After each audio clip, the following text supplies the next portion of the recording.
Fox Sports. We are Baltimore. We are Oakland.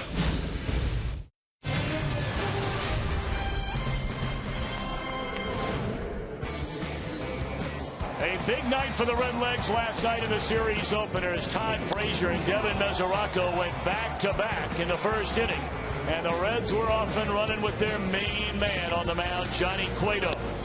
Cueto gave him 8 strong innings in pursuit of win number 19, but he needed help from Aroldis Chapman. And Chapman, despite hitting a batter and walking a batter, fanned the side in the ninth in the Reds win, and number 19 for Johnny. So now we turn the page, and it's another beautiful weather night in downtown Cincinnati. And we welcome you to Great American Ballpark. Game 2 of this 3-game series between the Milwaukee Brewers and the Cincinnati Reds. Hi again, everybody. Alongside the Cowboy, Jeff Brantley and Jim Day, I'm Tom Brenneman. Welcome, as always, to Reds Baseball on Fox Sports Ohio. I asked you a little bit about tonight's starter, Daniel Corsino. Highly touted young pitcher in the Reds organization 2 years ago. Took a step back last year. This year now making his 3rd start. Pitched a good game against this Milwaukee team a week and a half ago. You know, Tom, you just showed Johnny Cueto and how well he's come in his career. Daniel Corsino was supposed to be the next coming of Johnny Cueto 2 or 3 years ago. He's in the big league level now. Everybody has to have a start, has to have a beginning. Corsino's beginning, I don't know that you could have written the script any better. He threw the ball awfully well in his start against Milwaukee. Threw the ball very well in his start against the Cubs his last time out. Now the key, the second time around, what kind of adjustments will the Milwaukee batters make, and what will the young Daniel Corsino make? His mound opponent tonight, a one-time Red, has become a solid pitcher in his own right, and Kyle Loesch. Veteran, everyone knows Kyle Loesch. I thought he threw the ball very well against the Reds when he faced Corsino in Milwaukee a week and a half ago. He pitches backwards. He'll use the breaking ball, the changeup. Doesn't quite have the velocity that he had early in his career, but he can pitch. Should be a good one here tonight. And when we return to Great American Ballpark, there's a home run race going on between Frazier and Mesoraco. And it might come down to the final at bat for these guys this season. That's right around the corner on Fox Sports Ohio.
Cincinnati Reds baseball on Fox Sports Ohio is brought to you by your local Ford dealer. Ford, go further. By Cincinnati USA Regional Tourism Network. Say close to CincinnatiUSA.com. And by Skyline Chili. Feeling good. It's Skyline time. Weather looks great for the ball game tonight. Hold on, the paparazzi's here. I know my swing is nice. Just hold on for just a second. First pitch, 73. Seventh inning, 67. Final out, 62 degrees. All right, you ready for your pictures? Go ahead. Very nice, very nice. Here you go, right down the middle. Woo! Enjoy the game, everybody, on Fox Sports Ohio. Paparazzi there. You know what? I'm going to have to crash the weather segment one day. I'm Jim Day on the field as we wind down the season. The team goals are out the window, as you know, for Cincinnati. But there's some players individually that would like to rack up some stats. And there's two guys that are in the team race for the team lead in some significant categories. Frazier and Mesoraco just dueling it out. Sunday night, each of them hit a home run in St. Louis in that victory over the Cardinals. After an off day on Monday, last night, what the two do? Frazier steps up, hits a solo shot to center field. Mesoraco hitting right behind him says, all right, I can match that. Towering shot to left.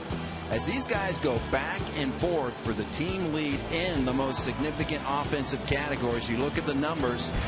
Tom said it best, this might go down to the last day, the last at-bat of the season. First and second in average, just 1 point separating them. Frazier's got a 3-home run lead, but Mesoraco now with the RBI lead at 78 on this team. And keep in mind, Devin Mesoraco has many fewer at-bats with 2 trips to the disabled list, but at the end of the season, you add them up and see who the team lead is. Reds, though, as a team, going for 3 in a row. Can they get it? We'll find out together on your home for Reds baseball, Fox Sports Ohio. Stay with us.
And apparently looking into the next entire week to 10 days, just spectacular.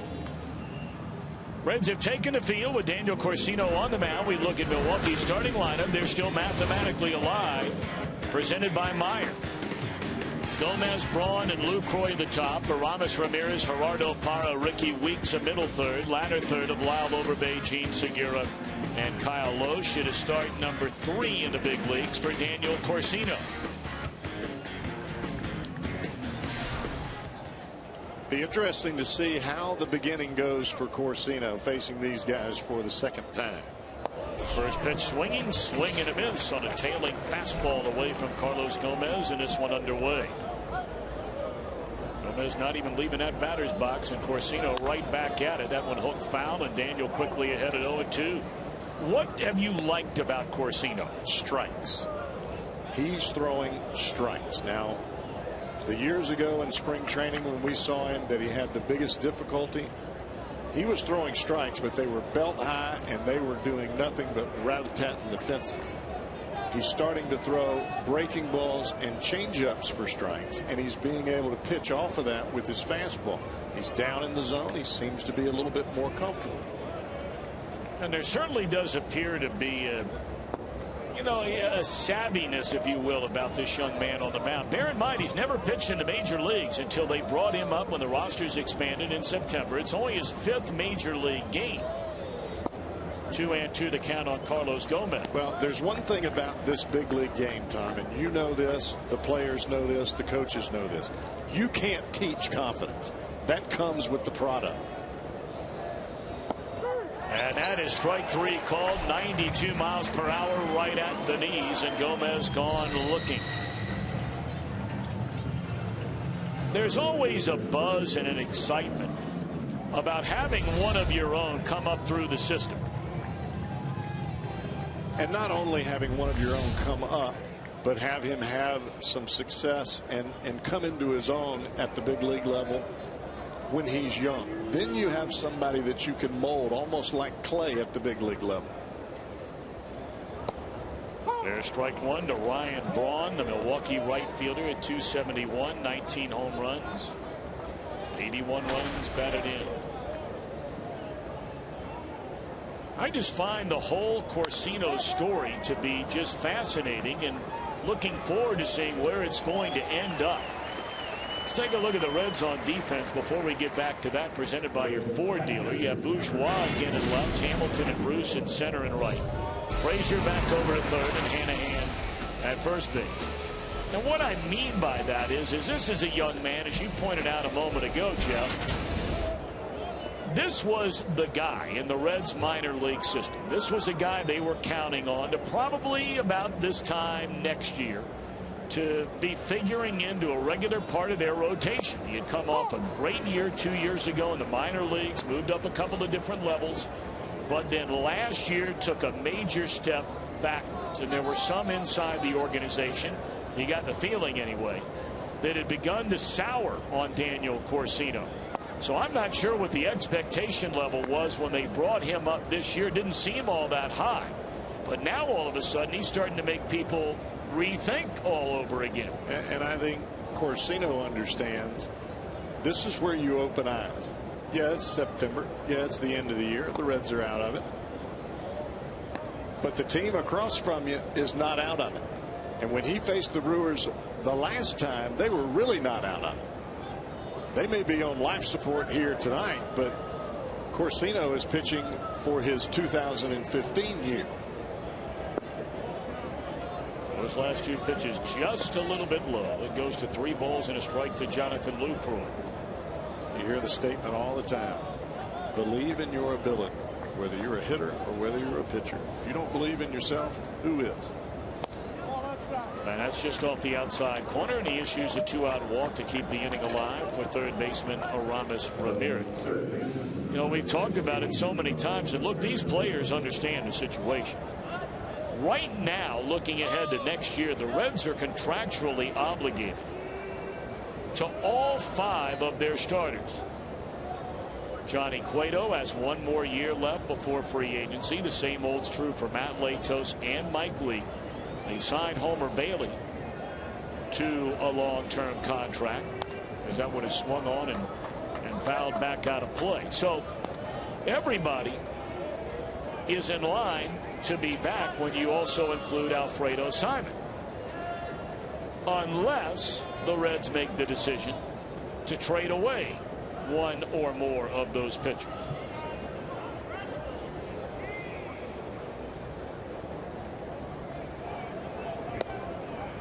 And the only thing you know for sure, and maybe it's not for sure, But with Homer Bailey ending the season on the disabled list and knowing the amount of money that he's due over the next number of years, his name is pretty much off the trade block.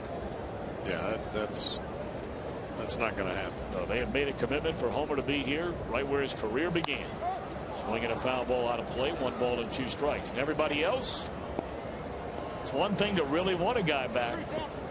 It's another thing to say, well, we have him 1 more year, and then what?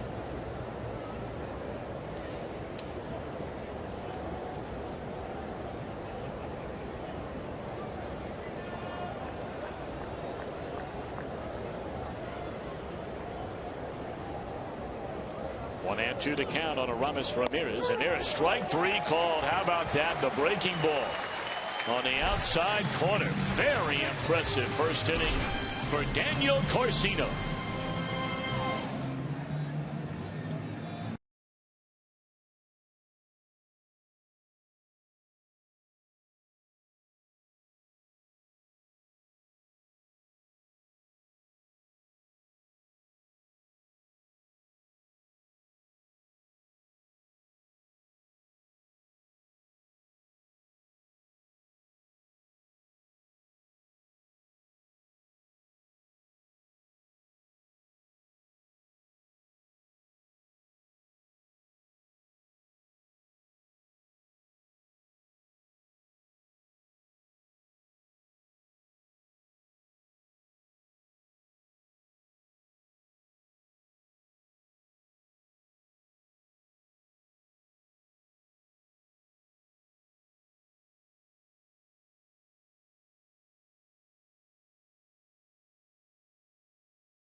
Won their last 2 games, and here's his lineup tonight. He's hoping he'll make it 3 in a row. Brought to you by Meyer, Hamilton, Bourgeois, and Frazier. 1, 2, 3. Kevin Mesoraco in a cleanup spot. Brandon Phillips at second. Jay Bruce in right. A ladder third of Jack Canahan, Zach Cozart, and Daniel Corsino. And making his 31st start of the year, 1 complete game, 12-game winner, is right-hander Kyle Loesch. Loesch pitched awfully well against the Reds his last time up. He's pitched well against the Reds all year long. Now you put him in Milwaukee at Miller Park, he can be devastating. On the road for Loesch, that's where he's had his issues this year. Even though he's pitched pretty decent in this ballpark throughout his career, just not quite the same pitcher. Nearly 2 runs per 9 innings, higher on the road than that sparkling earned run average in Milwaukee. Strike 1 to Billy Hamilton. Hamilton hitless in 3 at-bats last night, put down a sacrifice bunt, which helped lead to a tack-on run in the bottom of the 8th inning. When Jason Bourgeois plated Yorman Rodriguez. Rodriguez was running after a leadoff double in that 8th inning by Brian Pena.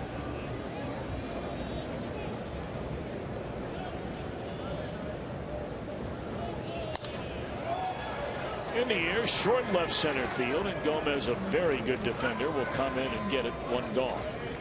The Brewers on defense, presented by your Ford dealers. Gomez will be flanked by Parra, former Gold Glove winning left fielder in Arizona. The lines Braun and right. Overbay the nod at first. Ricky Weeks will start it at second base. The only changes from last night.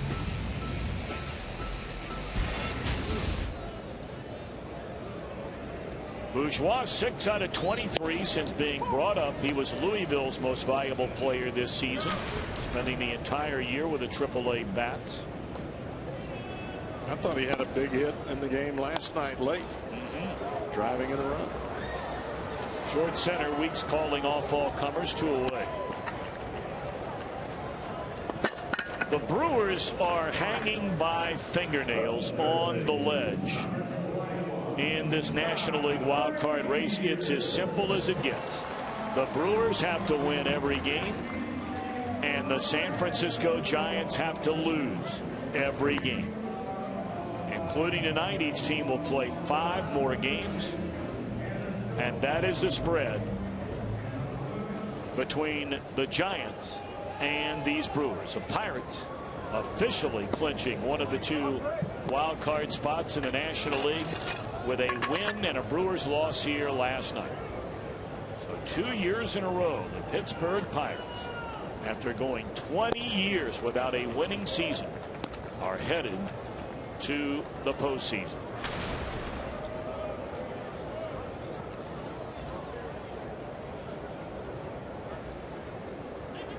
And don't look now, but those Pirates, they're not only thinking about, well, knowing they're already in the playoffs, they're not ruling out winning the National League Central, because all of a sudden the Cardinals lost again last night, and the Pirates go into play tonight. Only a game and a half out of first place. A game and a half. Cardinals will play tonight in Chicago, wrapping up that series. The Pirates are underway in Atlanta. The Cardinals will play the final 4 games of the year on the road in Arizona. The Pirates, of course, will come here. On swinging Frazier, it's a 1-2-3 first for Loesch.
Serious lawyers for serious injuries. Call 1-800-ELK-OHIO. Now, take a look at this and digest it for a minute. Teams that spent 150 or more days in first place during a season that failed to reach the playoffs.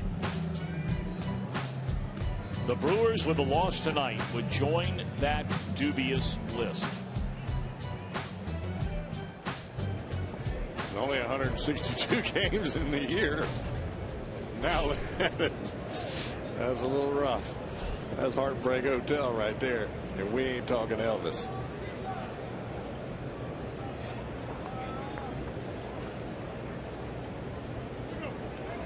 No score. Brewers bat here in the 2nd inning, and it is ball 1 outside to Gerardo Parra.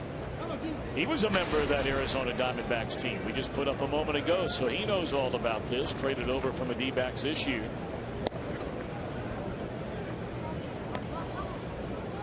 Corsino struck out 2. He did walk a batter in the 1st inning. It's 2-0 on Parra. 9 home runs, 40 runs batted in, a .265 average. And a 2-0 pitch, a bouncer Brandon Phillips' way. 1 out.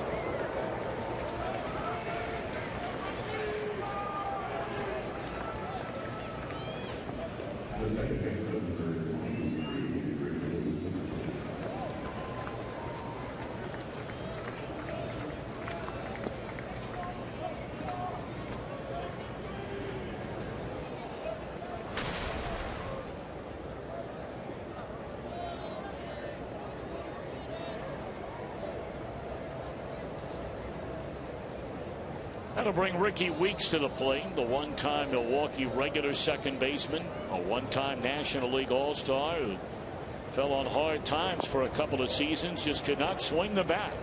He had never been known as much of a defender, but he was in a lineup to put the bat on the ball, and then that just stopped. Lost his job eventually last season to Scooter Gennett. But I'll tell you one thing about Ricky Weeks. He can always stand tall and stand proud. He's never opened his mouth. He's never complained. He's never demanded a trade. Never come out and said, I want out of here. He has handled himself like a professional through and through very tough times.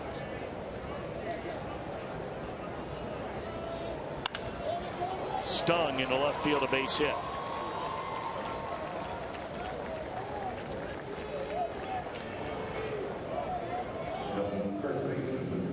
I think when Ricky Weeks hurt his ankle 2.5, 3 years ago, it just took all of his balance away at the plate. It limited his already short defensive range at second base. I think you can ask any hitter. Lower half of your body, you have an injury there from the hips down, and you start to lose your balance a little bit. Boy, it can really make things ugly in a hurry. And it really hurt this guy. Now, he's swinging the bat much better now, but he's not having to grind on that ankle on an everyday basis. First baseman Lyle Overbay looks at a fastball, strike one. 237 batter, 4 home runs, 35 batted in. Began the year pretty much in a straight platoon with Mark Reynolds. Reynolds, a right-handed batter, big slugger, big swing and a miss guy. Overbay's always been a good average hitter.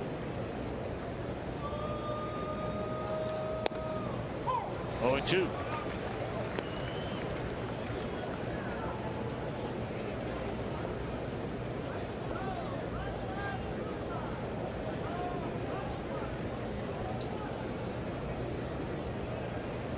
Look at those numbers in 65 games against Reds pitching. Nearly a .350 hitter is Lyle Overbay. 1 ball and 2 strikes. This guy's had a nice career. Came up originally in the Diamondbacks farm system, was involved in a blockbuster trade where Arizona sent 7 or 8 players to the Brewers to get Richie Sexson, and they had him for all of 2 years. He really came into his own playing regularly up in Toronto. Has bounced around a little bit in subsequent years. But at one time, this guy was a dangerous offensive player.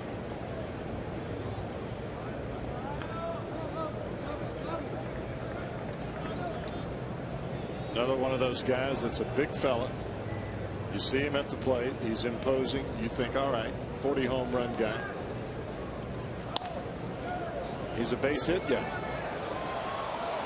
Did they get him? No. Safe as a call at second base. A great effort by both Cozart and Brandon on an infield hit by Lyle Overbay. Perfectly placed ground ball right back up the middle.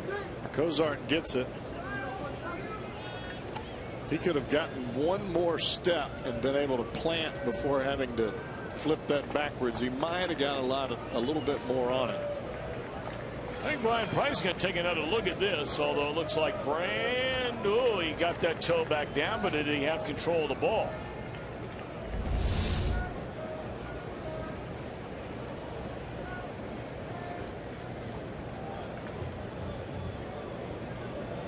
And I think Brian is going to challenge a call out there at second base.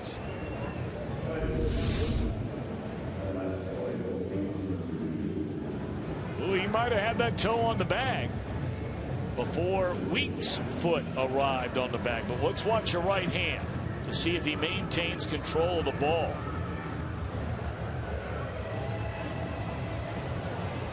I think he had control of the ball. I think the biggest key is did Phillips get the toe down before Ricky Weeks got into the bag. So a manager's challenge from Brian Price. Second base umpire is Quinn Walcott. The crew chief is Dale Scott.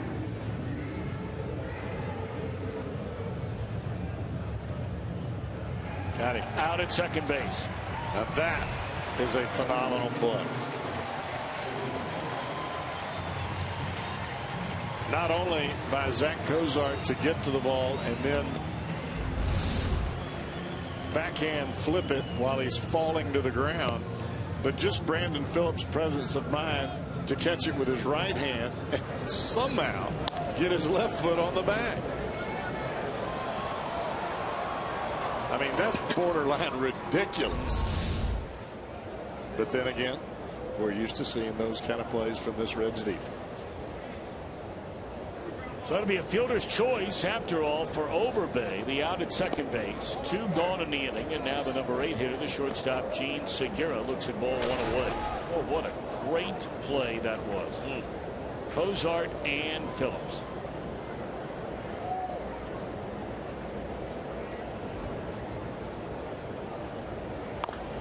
Tapper down to third, foul ball. Just in that play alone, Tom, it shows you the presence of mind of both Cozart and Phillips, the times that they've played together, the communication.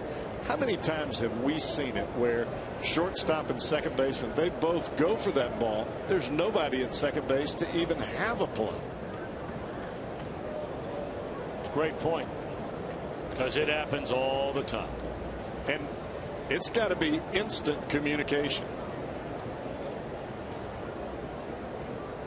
1-1 on Segura, runner at first, 2 outs, no score in the game, and there's that breaking ball. That was a pitch that struck out Aramis Ramirez looking ending the first inning.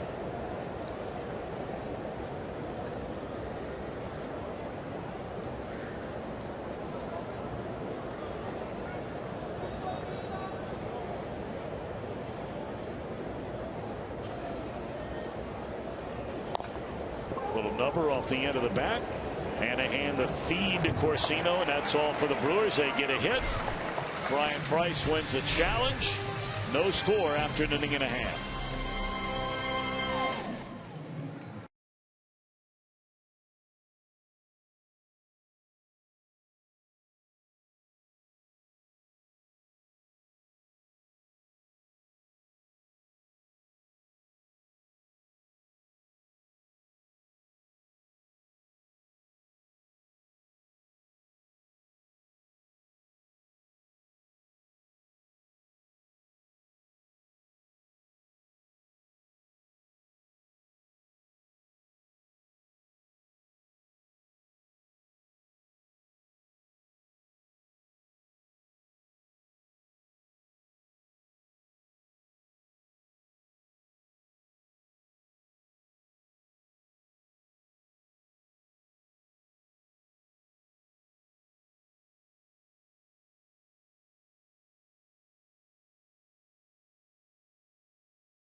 Devin Mesoraco to lead things off, and he is right in the thick of things for the Silver Slugger Award among National League catchers. Better numbers overall by far than Gaddis, and it looks like his two primary competitors will be Posey of the Giants and Lucroy of these Milwaukee Brewers.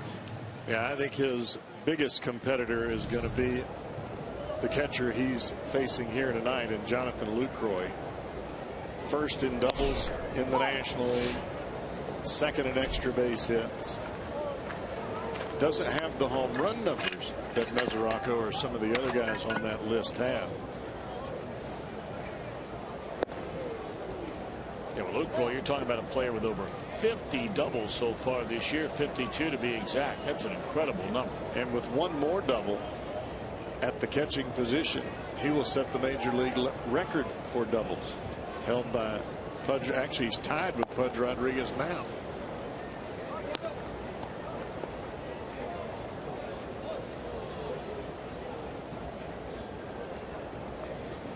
$52 doubles.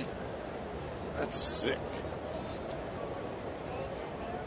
1-2 to count. And that one bounces up there. 2-2 to Mesoraco. He clubbed a home run here last night. Jim Day talked about the race for the team lead in home runs. Frazier has 28, Mesoraco at 25, each hitting a home run. They came back-to-back in the first inning last night.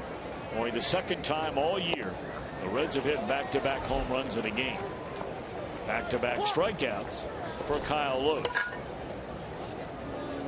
Following up on the Silver Slugger at catcher time, I think Mesoraco is just getting started. This has obviously been a breakout year for him, and it's been a huge year for Todd Frazier.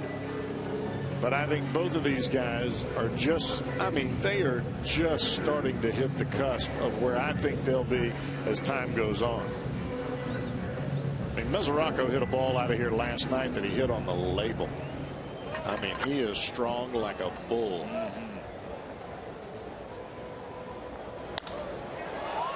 That one's in the air off the bat of Brandon Phillips. Ranging to his right is Carlos Gomez, and just like that, 2 up, 2 down, 5 in a row. Retired to begin the game for Kyle Loach.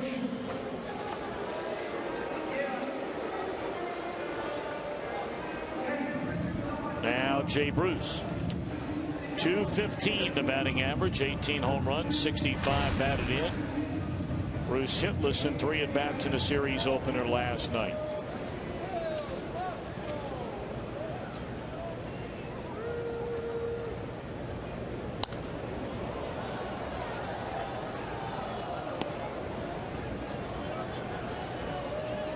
Bruce was 1 for 4 in the start last by Kyle Loach, but over his career he's hit Loach pretty well.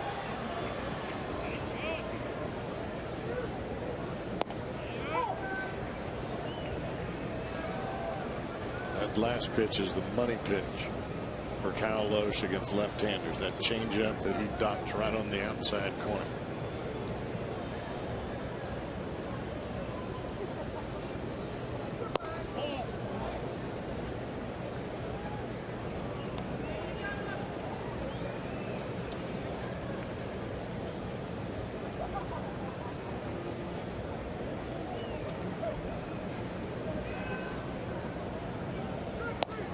And that is strike 3 called on the outside edge to end the inning. 6 batters faced, 6 retired, 3 via the strikeout for Kyle Loach.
Game this season with MLB.com's head-to-head challenge app. You and your opponent each select 4 different players, and the person with the most points at the end of each game wins. Head-to-head challenge is free to play, so download today.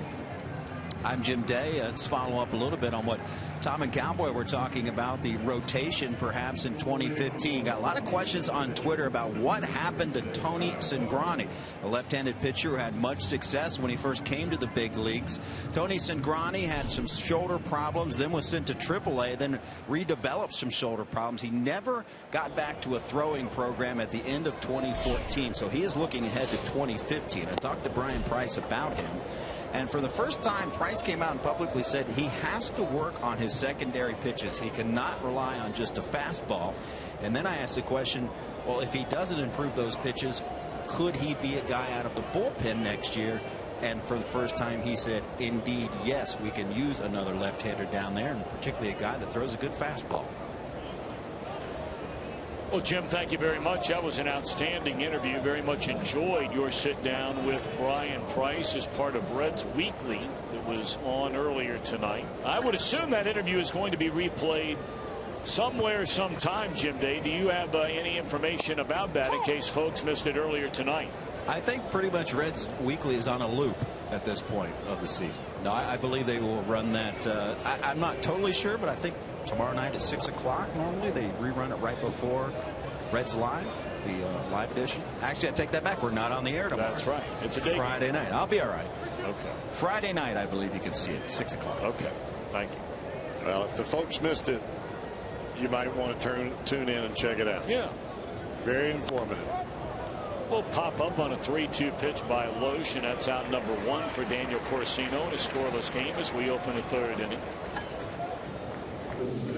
Now, Cowboy, you're a guy that really has very strong opinions and very in-depth opinions on, whether guys are suited or best suited as a starter, as a reliever. Let's just hypothetically play off Brian Price's words. Now, we're not the ones speculating on this up here. As this should be out number 2 off the bat of Carlos Gomez. You like the prospects of a Tony Cingrani out of the bullpen? Always have. Always have.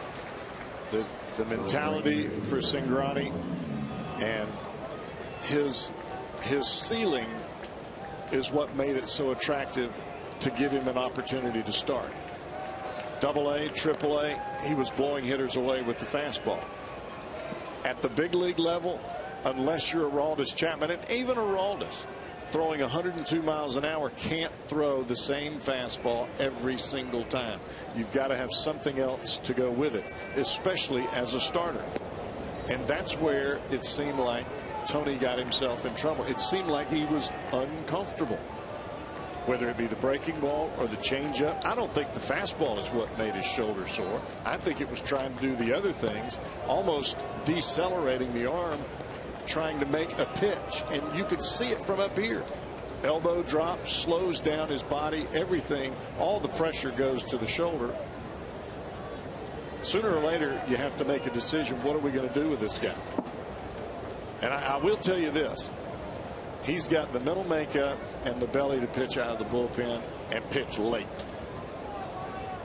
Sometimes you have to make that choice. Is that the choice that you want to make? No, because starting is tough to do. You want your best arms right there, but not everybody can do that. 3-0 on Ryan Braun with 2 down and nobody on, and Braun takes a strike down the middle. Braun popped up to Hanahan his first time up. The thing that I love about Cingrani, as I do with any guy that pitches out of the bullpen or pitches late in the ball game as a starter, there is no panic. Fly ball, well hit, deep left center field, and Billy Hamilton climbs up and over the wall to bring it back.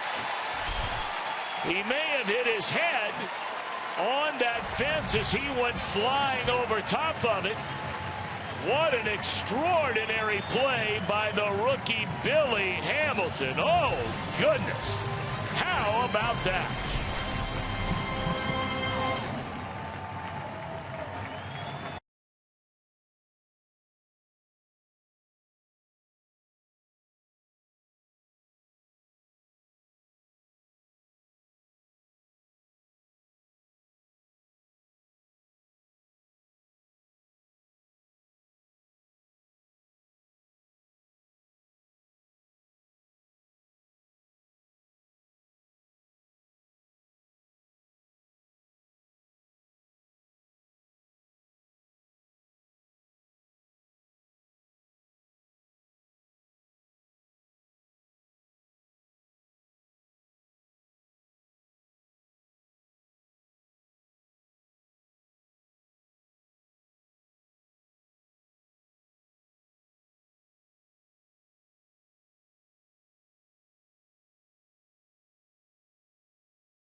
Does it get any better than this?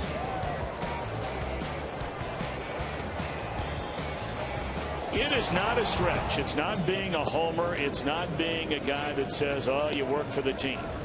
When you have the #1 defensive team in the National League, and you pretty much have had that all year long,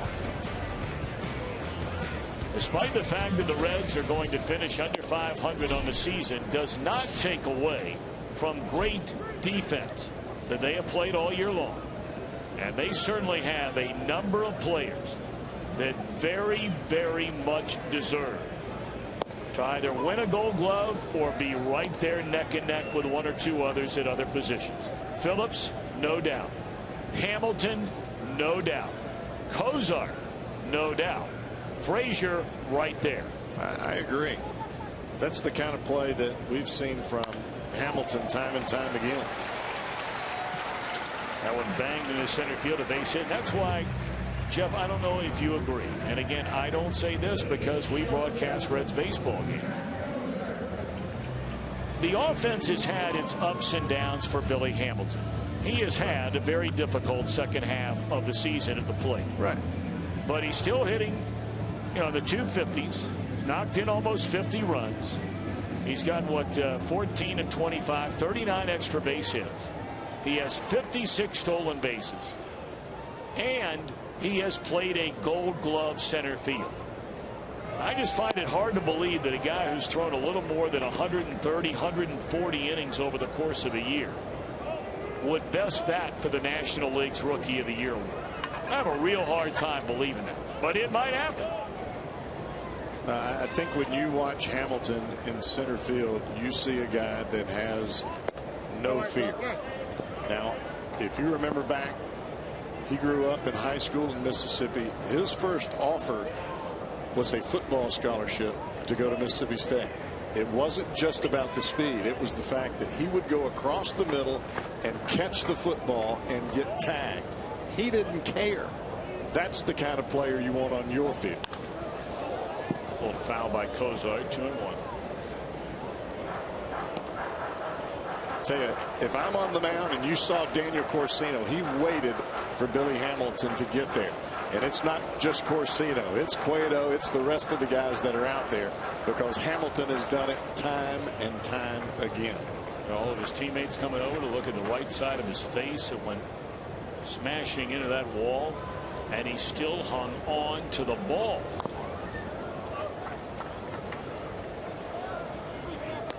And you know who was waiting on him? His pitcher. Gives him a hug. Saved him a run, baby. The problem was, though, he gave him a kiss on the side of the head that he just got smashed into the wall. There's a time and a place for everything. Hey, man. When a guy makes a play for you like that, you are some kind of happy.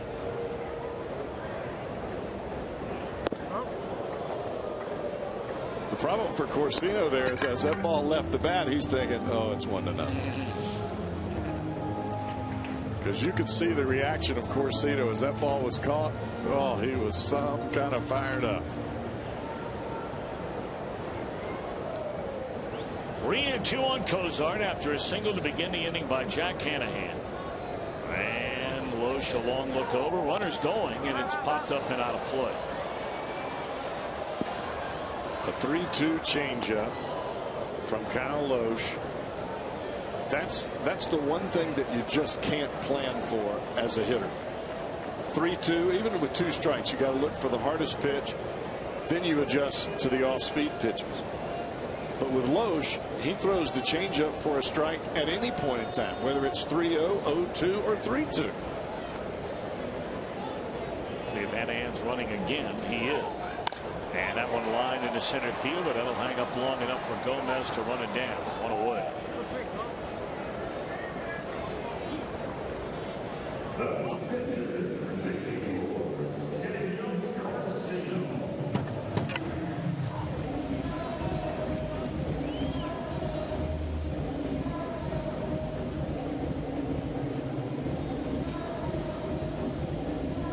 Watch Billy Hamilton's head here as it hits the wall. He's lucky he didn't get hurt. Yeah, there's a pad there for a reason. That's because there's a pipe behind that. That's what holds that fence up. Bunted perfectly by Corsino, and that'll advance a runner. So Daniel has his second sacrifice. And the Reds have a runner at second base. First time tonight for either team. You know, we were talking about, you know, Jacob deGrom. And look, there is no doubt this young man has had an outstanding year, and he's closed the year on a very high note, whereas Hamilton has struggled in September. We brought that up. And deGrom will not make his final start. They've shut him down. But again, you know, you look 22 starts as opposed to a guy who's played every single day. And not only good, not great, good offensive numbers. Good for a rookie, that's for sure, and better than anybody else in every category you can imagine. But then you throw in the stolen bases and the defense. Just hard to believe that a guy who only takes the ball 22 times without a 15-2 record. You know what I mean? Totally agree. And this is coming from a guy that made his living on the mound. You play every day and you put up the numbers. There's something to be said for that. I can get it up for 22 times. 162, that's a whole different category. Now, but again, I mean, I would clarify by saying if in 22 starts this guy was, you know, 13-3, you know, 12-2.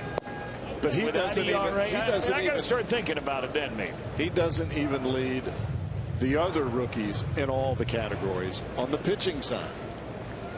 That's a problem to me. I'm not saying that he didn't have a great year. He's pitched awfully well. Hamilton fouls it out of play. 1 ball and 1 strike. But deGrom was not on the Mets ball club when they were some kind of struggling in the beginning of the year. Hamilton's been here for the good, the bad, and the ugly. They have Kyle Hendricks of the Cubs, who has a slightly lower ERA than deGrom among National League pitchers. He's tied with Anderson of Arizona for the most wins, each with 9. And deGrom has thrown 140 innings. He's had an outstanding year. Opponent batting average 226, 144 strikeouts in those 140 innings. Those are great numbers. Not taking anything away from him. I think he's been phenomenal. He has been a huge ray of sunshine in an otherwise Mets down year. And I'm sure that the Mets faithful and the Mets broadcasters are talking as positive about him as we are about Billy Hamilton. We see Billy every day. They see deGrom every 5th day.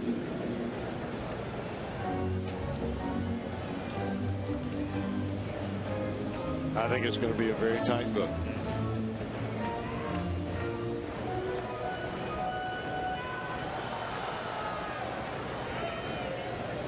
One ball and 2 strikes on Hamilton. Hanahan out there at second base.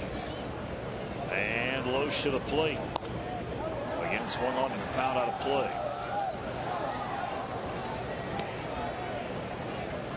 But you know, that's the one thing about a position player, Tom. You don't handle a rookie position player with kids' gloves. You throw them to the wolves. A pitcher, that's a whole different category. Everything now is about innings. Let's save the elbow. I don't know why, but it is what it is. Well, you bring up a very interesting point there. I mean, there was no doubt. And it was sink or swim for Hamilton from day 1 of this season. And boy, it started ugly. And then once he righted the ship, it was real good for a long, long time. And he's trying to he was the player figure out a way to play these last 4 games well. Rookie of the month in June. Yep. Now, granted, deGrom won it as well a month later.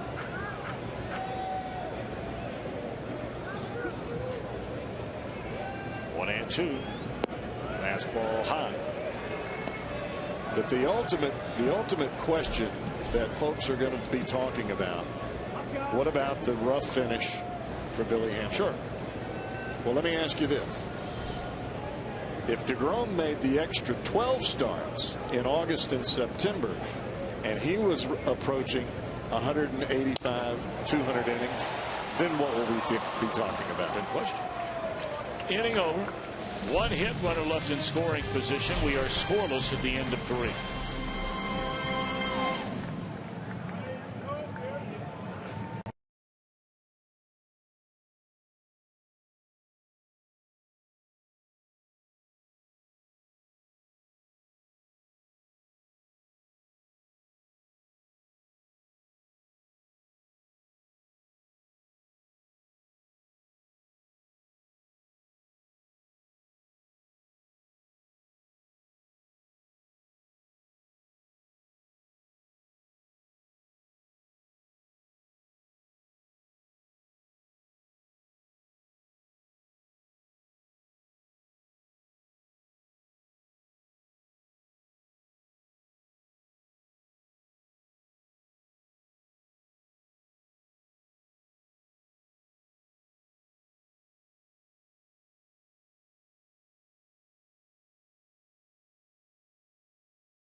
Ballpark, and of course only 4 more home games to go.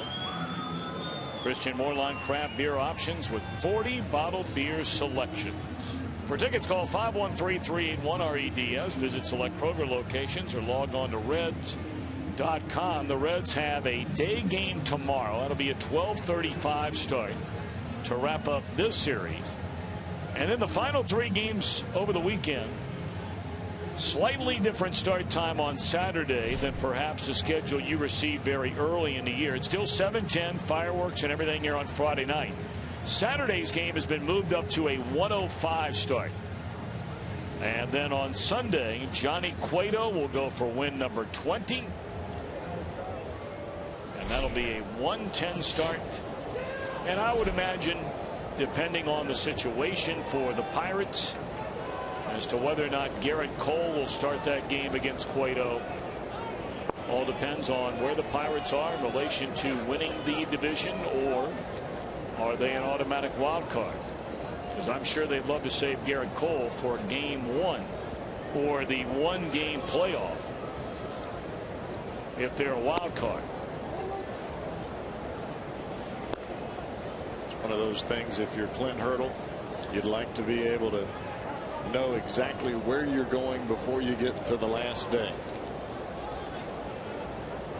Pirates are trailing very early tonight down in Atlanta, 2-0. That game only in the 3rd inning. Here we're scoreless as we open up the 4th, and Lou Croy a pop fly to Jay Bruce, and that's out number 1.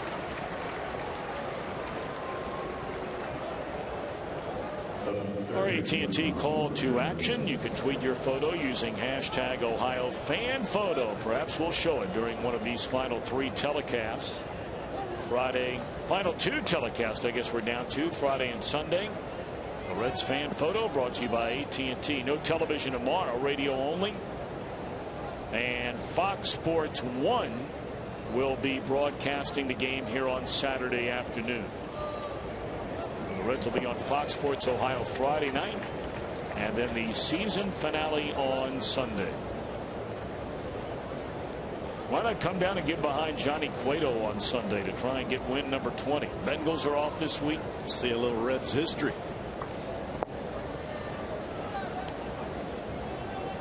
It's not every year you get to see somebody win 20 ball games. I don't care what team you play for. Reds have not had a 20-game winner since Danny Lynn Jackson in 1989, who had an incredible year. That one hooked into left field, and that one will roll all the way to the wall. That'll be a one-out double by Aramis Ramirez.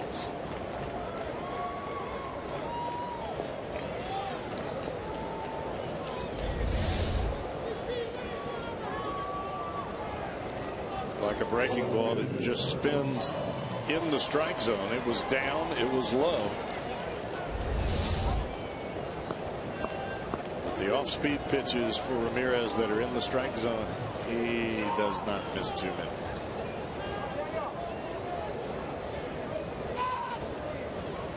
That'll bring Parra to the plate. He bounced out softly to Brandon Phillips on a 2-0 pitch leading off the second inning. First Brewer to reach second base in the game tonight against Daniel Corsino. No runs, 2 hits for Milwaukee. No runs, 1 hit for the Reds. You were talking about Sunday with Johnny Cueto. You gave the name of Danny Jackson in 1988. The last right-hander, 1965. 2 of them that year, right? Slinging Sammy Ellis. And Jim Maloney, right? Same year? I don't think so. I think it was just Ellis. Yeah, both of them got to 20 that year.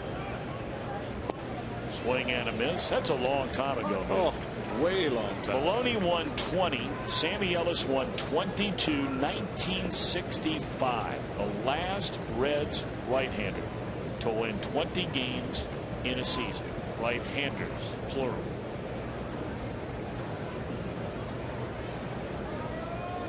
That is a long time ago. Man. It's 50 years. I mean, you and I were both born in 1963. Yeah. Right? We were 2. And now we're 51. Right? Yes, we are. We are 51. Yeah. We are 7 days apart. But as I've told you many times, I'm older than you. That's right. And my sister tells me all the time, you're always older than me. I said, I sure hope that stays that way. You got that right.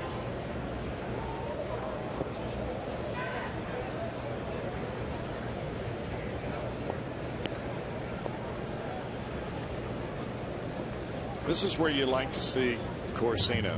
And granted, you don't want to have your pitcher in this kind of spot, but from an evaluatory standpoint, I want to see how Corsino pitches to hitters with runners in scoring position. I want to see him with his back against the wall. I think that's when you can really make a true evaluation of a guy that may be in your plans for the future. 3-2 the count on Gerardo Parra.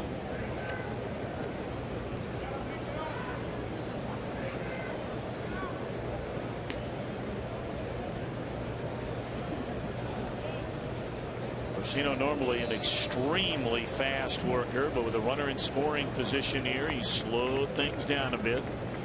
3 balls and 2 strikes on Gerardo Parra, and here it comes. Got him to pull one to the right side. Was that the changeup? How about that? 3-2 changeup. And it was a strike whether Parra swings or not. On to third goes Ramirez. 2 are out, 1 more out to go. This goes back to the swag, the confidence, the belief in your ability. That's not a place that Daniel Corsino was at 2 years ago. And a lot of young pitchers are not. But it shows you how far he's come. 1 more out to go. And this is a fellow Ricky Weeks who banged one hard against him in the left field for a base hit his first time up.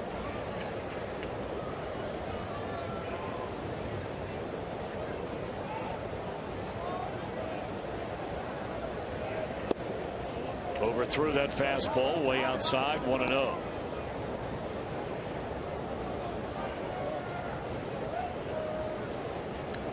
Corsino gets this out here. Huge confidence boost for the youngster.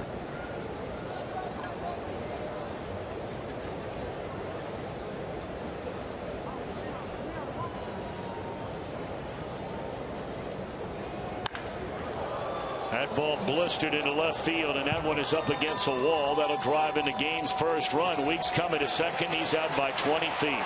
Shows you how hard that was hit. Perfect throw made by Bourgeois off the line, drive into left. The run does count. It's 1-0 Milwaukee after 3.5.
Food Group. Let's create great dishes together. Buy Toyota. For over 30 Toyota offers, visit buyatoyota.com. And enjoy Boneless Thursdays at B-Dubs with specially priced boneless wings all day. Buffalo Wild Wings, wings, beer, sports. You know, I'd like to take a quick minute. The Reds and Fox Sports Ohio would love to send out a big congratulations to Mr. Ned Paddock, who's retiring after 20 years with Fox Sports Ohio and better than 50 years working in the broadcast industry and sales. Been selling Reds baseball in the Cincinnati market going all the way back to 1984 over at WLWT. And for many in this city, his name is synonymous with Reds baseball. His last day will be on Friday. He'll be embarking on a new chapter in his life. And I was there with Ned when I had a chance to start working at Channel 5 back in 1986. Good man, Ned. We're going to miss you very, very much, and congratulations on your retirement.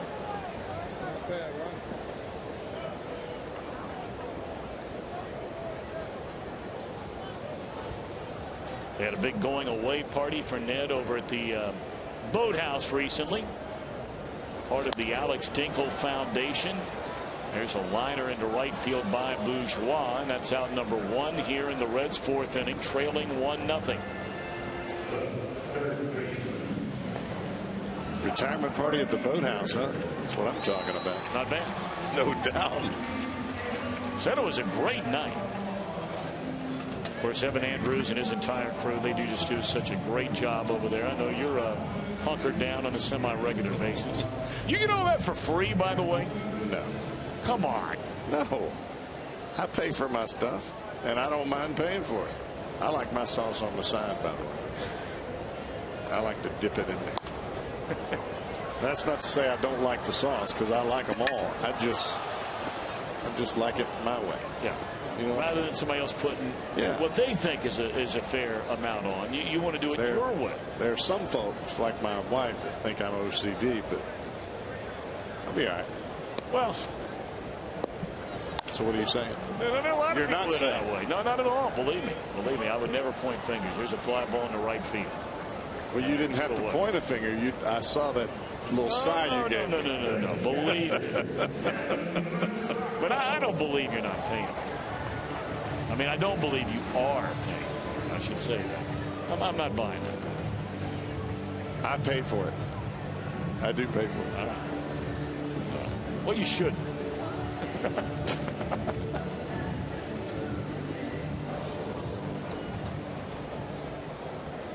Look, I'd pay for Montgomery and ribs. I know you would. Book that. Now Mesoraco, and there's a roller right by the mound. Boy, that's about as quick and easy as it gets. 1, 2, 3. And I mean, Corsino barely time enough to wipe his brow. A 6-pitch inning for Loesch. 1-0 Milwaukee. We go to the 5th.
Game day live. Hal also writes that despite Todd Frazier's career year, he's hoping for more success next season. And more from the team primarily.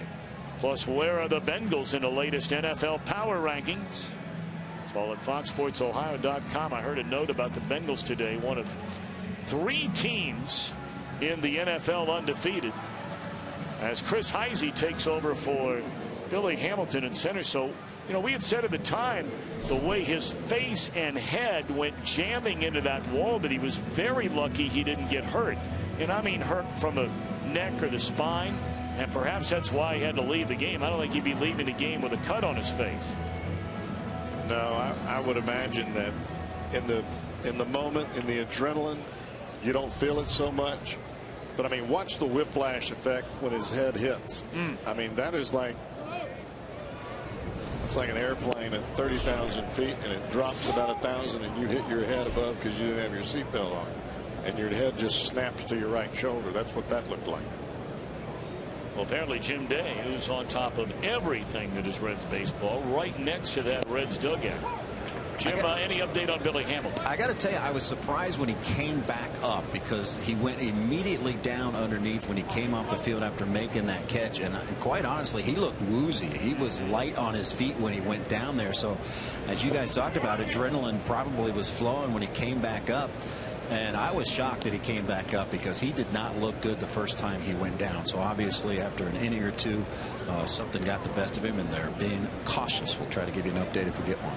Speaking of updates, Jim, you have been all over the Joey Votto watch, and he's taken batting practice multiple times now. And we have documented that, really thanks to your hard work on this whole thing. I don't know if there's anything, I didn't get a chance to see it before the game today. I don't know if you have any further updates or not. I don't mean to throw you on the spot, but I didn't get a chance to really talk to you before the game. Being thrown on the spot, I am quite used to now. No, there's nothing new. He went through baseball activities today, and again, no update. And I've said it all along. I would be surprised if we see him in a game before the end of the year. He's trying to get back, but again, he had some discomfort running the bases on that last road trip, and I just think that they're not going to have enough time to get his timing down, to get a simulated game going, just to get enough at bats to be ready for a major league game. All right, Jim Day, thank you very much.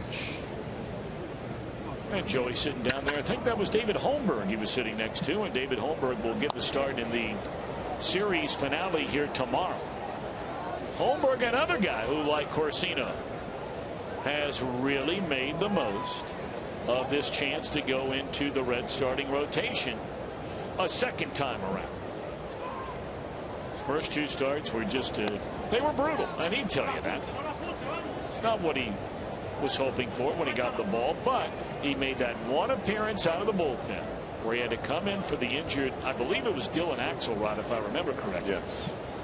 And has been in the rotation ever since and has thrown the ball well.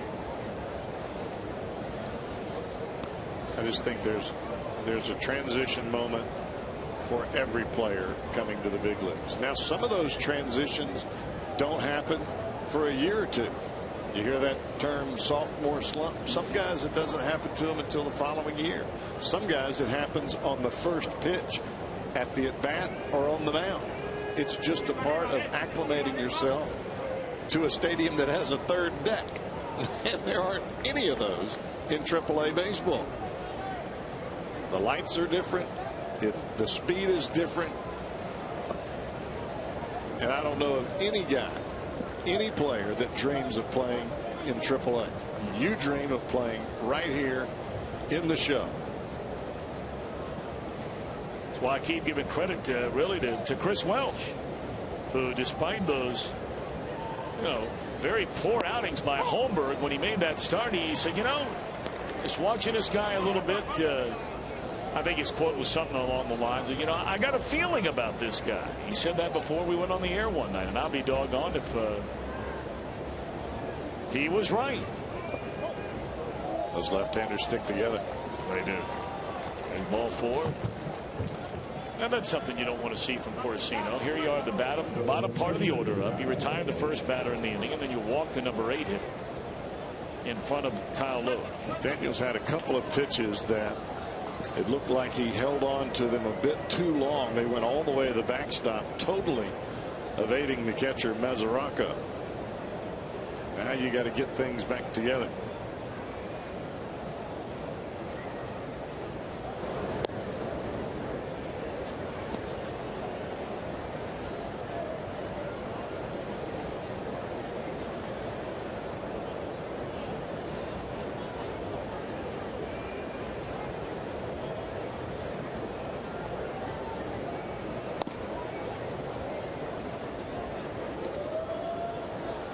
Again, you can really see Corsino pulling the ball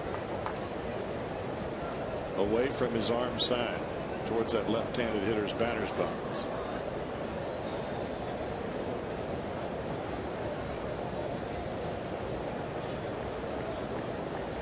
One and 0 to count on Kyle Loesch, and now 2-0.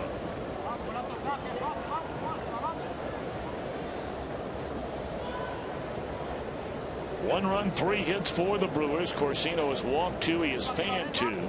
No runs, 1 hit for the Reds. Loesch has struck out 3 and not walked about it.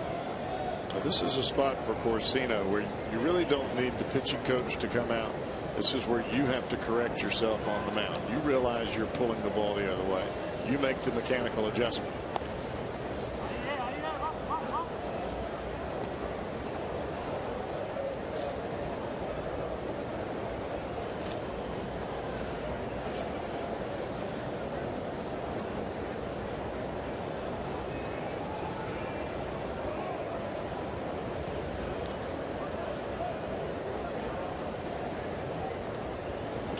To Kyle Loesch, and that one thrown all the way to the backstop, so the runner will advance to second without a bunt.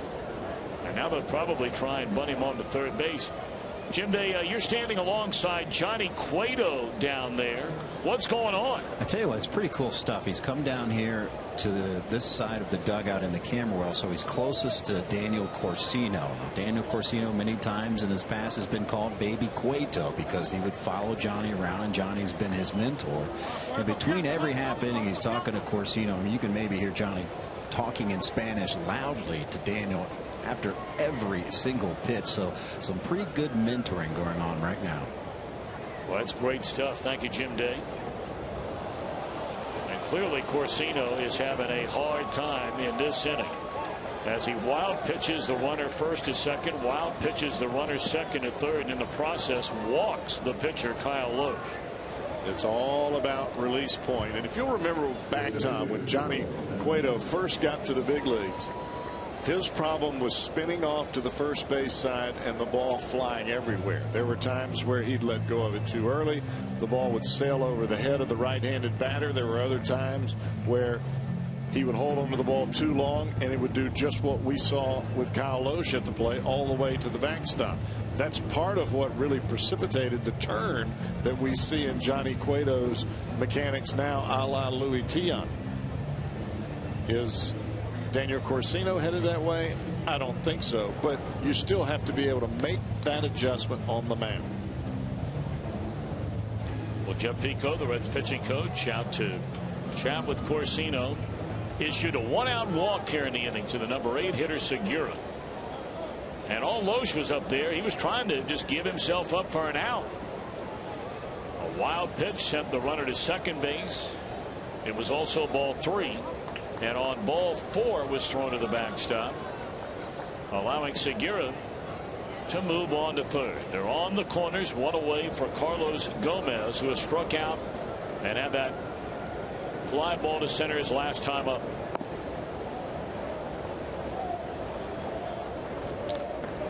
More times than not for a pitcher, when you're missing way inside or you're pulling the ball way outside with a right-hander at the plate, you're not on top of the ball. The elbow is dropping and you lose your release point. You either hold on to it too long or not long enough. 1-0 count on Gomez. Breaking ball, jerked foul. And when you drop your elbow on a breaking ball, it's a cement mixer. And that was a cement mixer. That's one of those big trucks that just drives down the road and spins right in the same spot.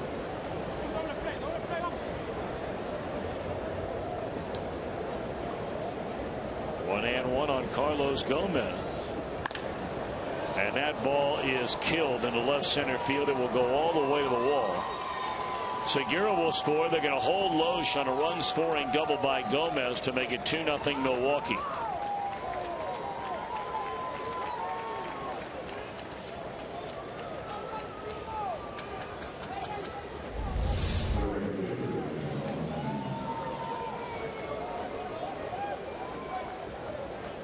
Fastball up and out over the plate.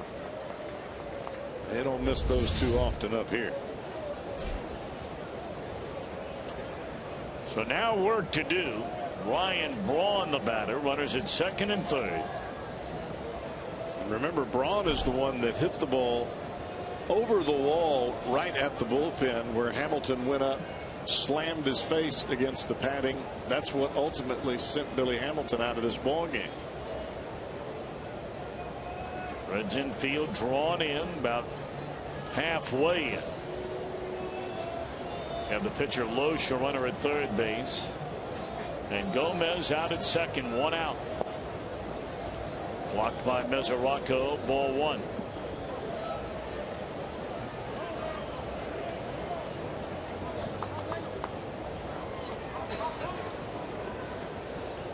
Reds have a right-hander getting loose in the bullpen. That would be J.J. Hoover.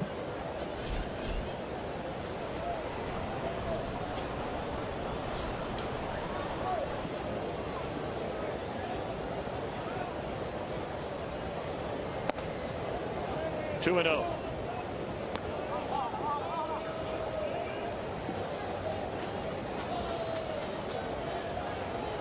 Well, the one weakness that Braun has shown here in 2014 is that fastball in on his hands. We saw it quite a few times with Cueto last night, but now it's 2-0. It affords him the opportunity to guess in there if you decide to go in. Well, they were set up in and it missed outside. 3-0. Daniels already walked 2 batters in the inning to put him in trouble. And now a pitch away from walking a third batter, which would load the bases for Jonathan Lucroy. And Braun is not afraid to swing the bat. 3-0.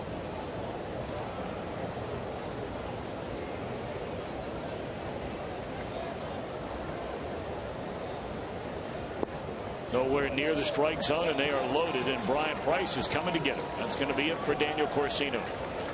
Cruising along really tonight through the front three. Allowed a couple of hits and a run in the fourth, but with one out here in the fifth, walk, double walk. And he will leave with the bases loaded after 4 1/3 innings here tonight. This will be our Skyline Chili call to the bullpen. Reds are trailing 1-0, and JJ coming on to face Jonathan Lucroy.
By authority of the Cincinnati Reds, it may not be reproduced or retransmitted in any form, and the accounts and descriptions of this game may not be disseminated without the express written consent of the Cincinnati Reds. Well, Johnny Cueto continuing to educate, help young Daniel Corsino there after coming out of the game.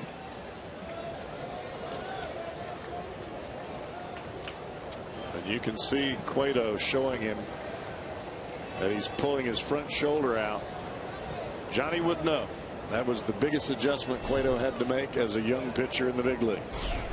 They are loaded for Jonathan Lucroy, and on to face him is J.J. Hoover, and there's strike one.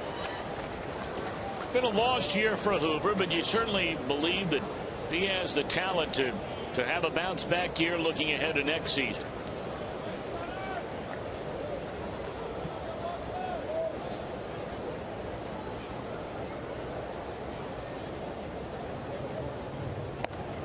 Certainly say one thing for Hoover.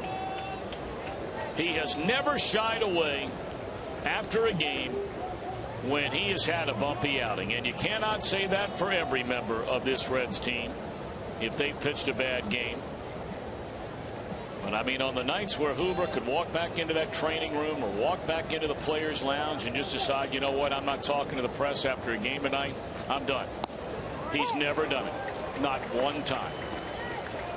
And that gains you a lot of respect from the other guys in that clubhouse and people around the game. I think J.J. Hoover would be totally fine if he can just decide which breaking ball he wants to throw. Throw one, but don't throw three of them. 1-2 on Jonathan Lucroy. And I think, if I understand you, I've heard you talk about this many times, Cowboy, primarily off the air. Make it either a slider or a curveball, but nothing in between. Well, the problem that you have, Tom, is pitching out of the bullpen, especially if you're a middle guy. You don't have that many repetitions. It's hard to stay sharp, number one, with one breaking ball, much less two or three, a split, a curve, a slider.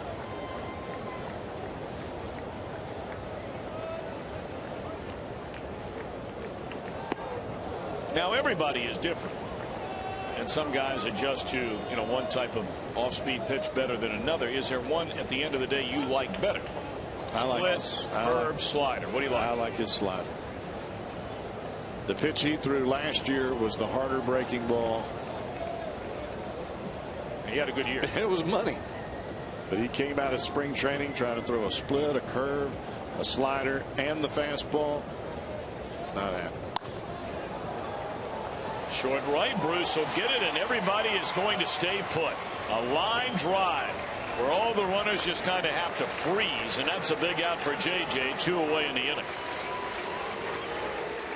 And that'll bring us to our Mazda pitch by pitch. Hoover gets ahead in the count. A fastball on the inside corner. Sends him back with a fastball there. Comes back with a fastball down and away. The breaking ball fouled off. A fastball up and in bends him back. And then the fastball up and out over the plate. Lucroy hit it well, but he hit it right at Jay Bruce. And with the pitcher standing at third, no chance for him to score. Swing and a foul ball back out of play. They're still loaded. It's a 2-0 Milwaukee lead, and Aramis Ramirez the batter. 10 career grand slams for Aramis Ramirez. Stay in, stay hard. If you go away, get it off the plate. 0-1 the count on Ramirez. And now 0-2.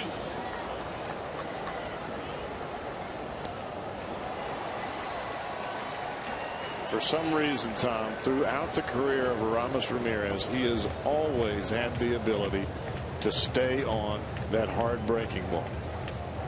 That doesn't mean that he can't hit the fastball, because he can. But he stays on that hard breaking ball, especially in this kind of situation. RBI time. 0-2 on Ramirez, and that one just punch foul. Defensive swing, but a swing to stay alive.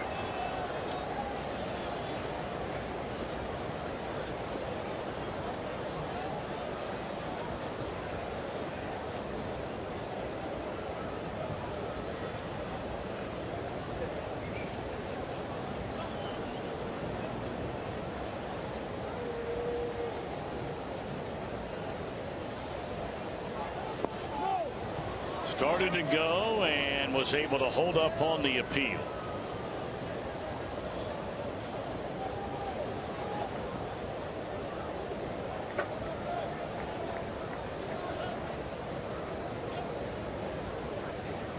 Lowe's drew a walk in this inning. That was a big walk. He went to third on a run scoring double by Gomez, and then Corsino walked Ryan Braun. That was all for Corsino. Hoover gets an out on the liner to right by Lucroy. Now tries to put away Aramis Ramirez, and just off the outside corner.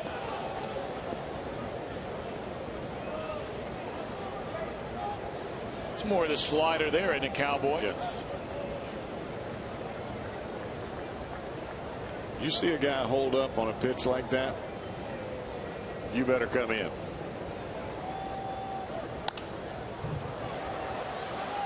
Went away again with a 94-mile-per-hour fastball.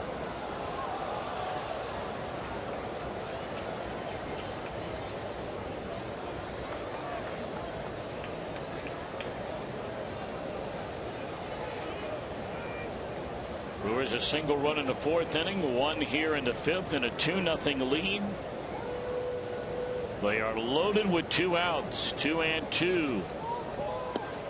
And there's ball 3 high, so JJ got ahead 0-2, and now the runners get started on a full count pitch.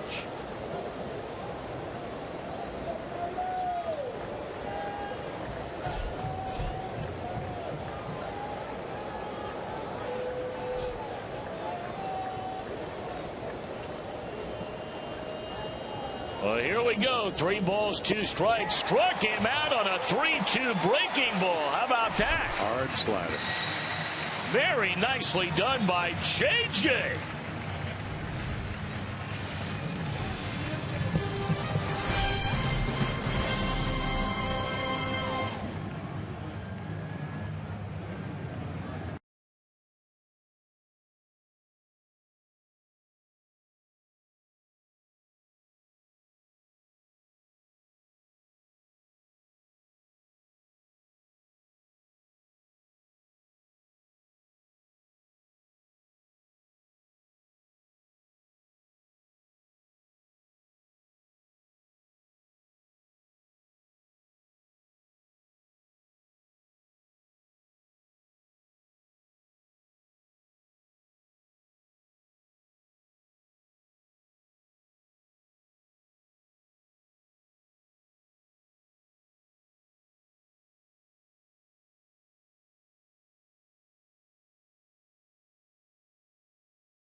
baseball's postseason moves over to America's new sports network, Fox Sports 1.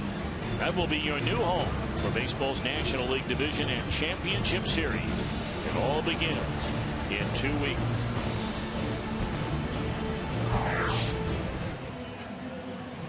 Actually, a little less than that, I beg your pardon. The National League Division Series, both will start a week from Friday. And if everything ended the way it is right now, and of course it's subject to change, but you would have the Pirates hosting the Giants in the one-game playoff. The winner of that game would take on the #1 seed, if you will, from a National League, and that would be the Washington Nationals. They have the best record in the league, and that means the Central Division champion. And right now, the Cardinals are the leaders by a game and a half. They would open the National League Division Series next Friday night at Dodger Stadium in Los Angeles. That'll be Clayton Kershaw. You can take that to the bank. As well as Adam Wainwright. You can take that to the bank. How about that matchup? Pretty good matchup. Not bad. Of course, last year when those two teams met in the National League Championship Series, everybody figuring that, Kershaw, like this year, unbeatable. Fly ball to right. Kershaw started 2 games in that National League Championship Series last year, and the Dodgers lost them both.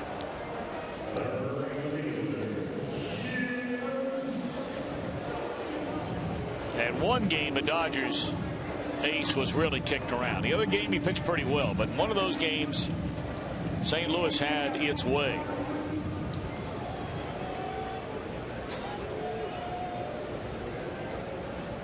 Saw where there was some little bit of a brouhaha, not a big one, but a little skirmish last night, very early in the game. The Giants and Dodgers. Madison Bumgarner hitting Yasiel Puig, and apparently Puig looked out at Bumgarner, who then said something to Puig.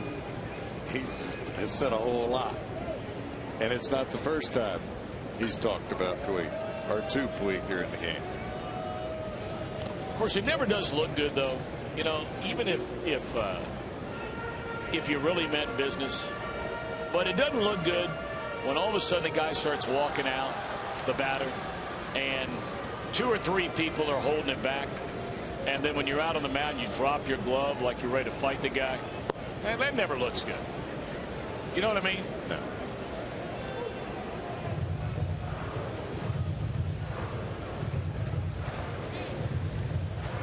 Bumgarner's a big man. He is. Real big man. North Carolina boy. He hit a home run in that game. Yes, he did hit a 2-run home run. But I tell you what now. Puig, that cat's put together. Yes, he is. And I'm not sure that he really understood a word that Madison Bumgarner said. But there is the look and the tone of the voice that can change things. Oh, and driven hard by Bruce into left center field, caught by Gomez. If they read it's a home run off that Toyota side tonight, Heather Smith of Fort Mitchell, Kentucky, will win that tournament. On display here at the ballpark. Still have a few games left to register, so stop by your Cincinnati and Northern Kentucky Toyota dealer. Word from the Reds clubhouse, Billy Hamilton suffered a mild concussion when his face went into the wall, making that spectacular catch off the bat of Ryan Braun back in the 3rd inning. Hamilton had to leave the game in the 5th. And we certainly hope he's going to be all right. Depending on the severity, we might not see Hamilton play again this year. Broken bat pop-up, short center. This is going to fall in a hit. Jack Hanahan 2 for 2 tonight. He's the only Red to reach base against Kyle Lohse in this one.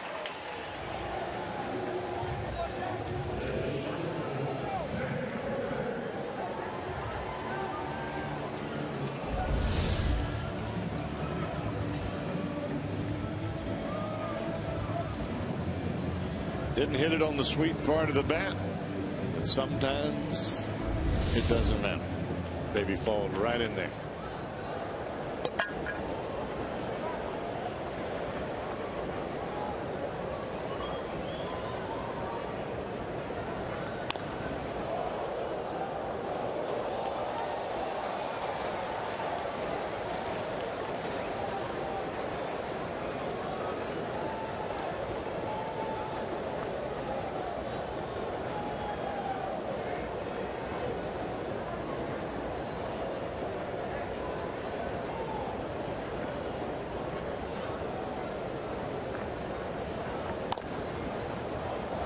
Tapper down to third, and Ramirez will throw out Cozart, and that will end the inning. 1 hit, 1 left. End of 5. Brewers with a 2-0 lead.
For this photo, nicely done. Enjoying a Reds game. Still a couple games to get yours in. Use the hashtag #OhioFanPhoto. I'm Jim Day. Now, last night on Twitter, after we did our fan photo, I got a tweet that said, hey, am I too late for the fan photo? Well, they were too late, but check out the photo that this person tweeted me.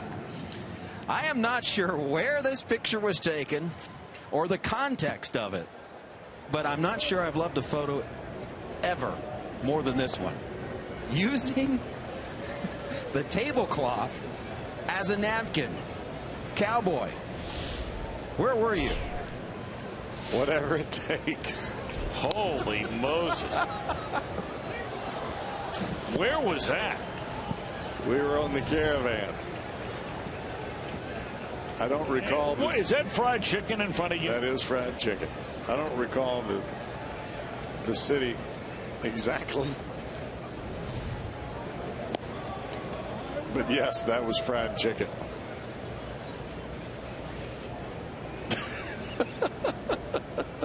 I didn't want to get it on my clothes. Did you share any of that chicken with anybody, or was that pretty much you go to town for a while and whatever's still sitting there, you wrap it up in that tablecloth and use it like a knapsack when you go back to the bus on the Caravan?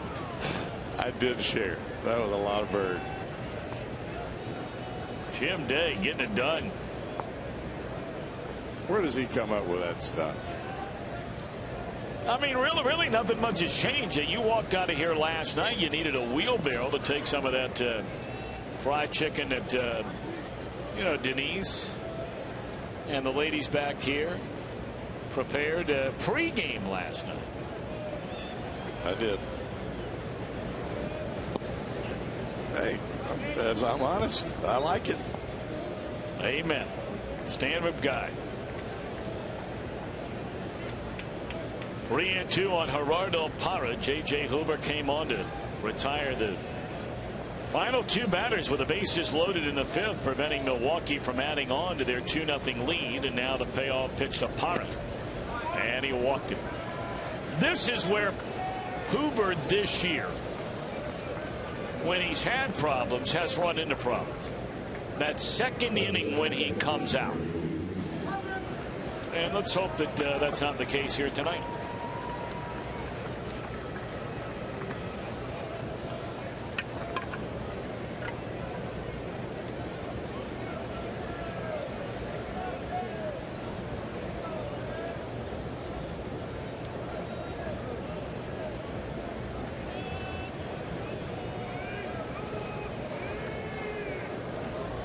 Ricky Weeks 2 out of 2. Single into left field in the second inning. And then a line one so hard off the wall in left to drive in a run in the fourth. Bourgeois played it on one hop, turned and threw all the way to second base.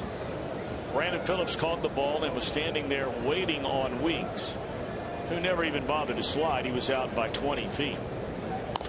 Straight up in the air. Brandon going to backpedal, now called off by Jay Bruce. 1 out. That's a pitch that you have to get Ricky Weeks out.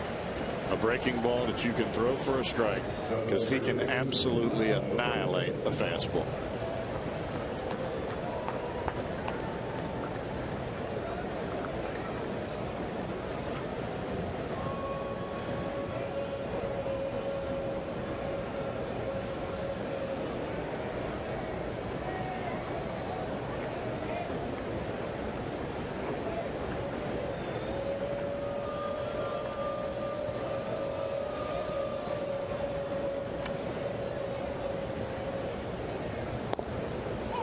Outside corner, a strike.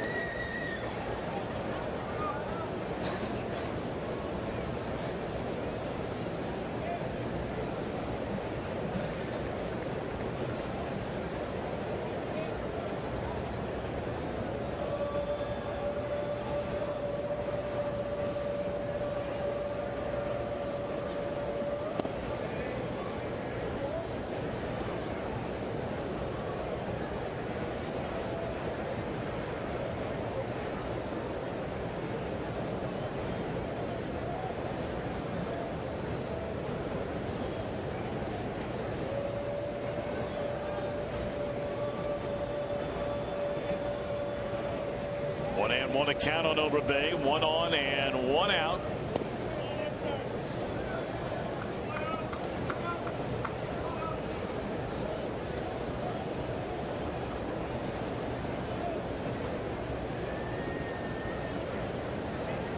This guy does not swing at too many pitches outside of the strike zone.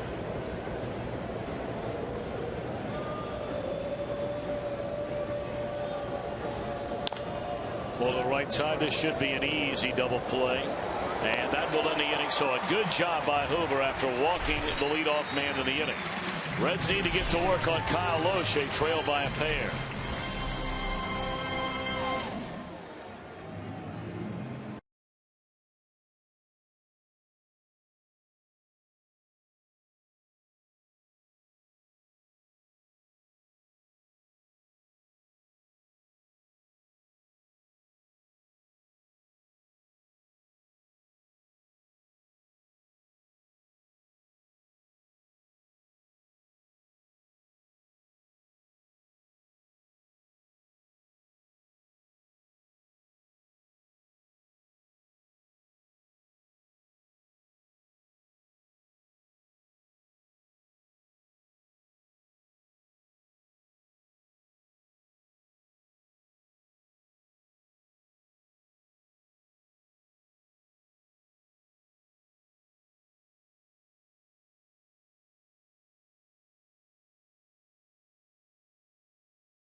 Columbus and find out how UC is getting ready for that matchup.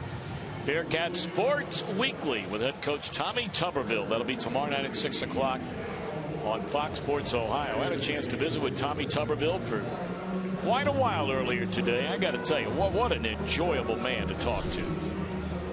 Talking about all the places he's been. And, you know, he grew up in Arkansas, but his wife grew up just on the Indiana side of the Cincinnati border. And talking about, he said, I was bringing my wife with me everywhere known to man for the last 30 years. When I had this chance to give her the opportunity to come back home for her, there's a liner by Donald Lutz right in the mid of Kyle Loesch. Man, that's got to shake you up a little bit out there on the mound, doesn't it? It does if you don't catch it. Right now you're thinking, wow, how about that? That ball smoked. Well, it was hit ever. One away in the inning, and now it'll be Billy Hamilton's spot. He left the game with a mild is the word, concussion. Look at that, phantom cam. Heisey will bat for the first time in the game. Reds have 2 hits and 1 player has both of them. Jack Hanahan.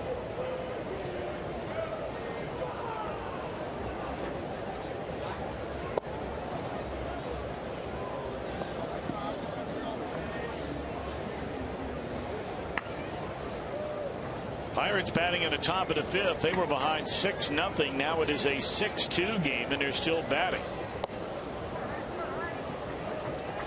Cardinals and the Cubs are scoreless in the bottom of the 3rd inning.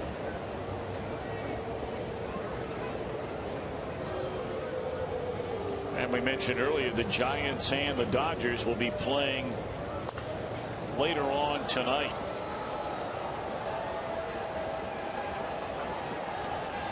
Tell you, the Cubs aren't doing anybody any favors these days with all of these night games they're playing all the time, especially on getaway days. They've done a 2 series in a row to the Reds, and now the Cardinals have to fly all the way to Arizona tonight. Now, granted, the Cardinals are off tomorrow, so not a huge deal, but there are a lot of teams that file that kind of thing away at the end of the year. And that's part of the committee of speeding up the game. One of the issues that they're going to look at, because they're talking, at least from what I've read and heard, the night games on travel day, the fatigue that goes with it slows down the pace of the game just because it kills the energy of the guys that are on the field. We'll see.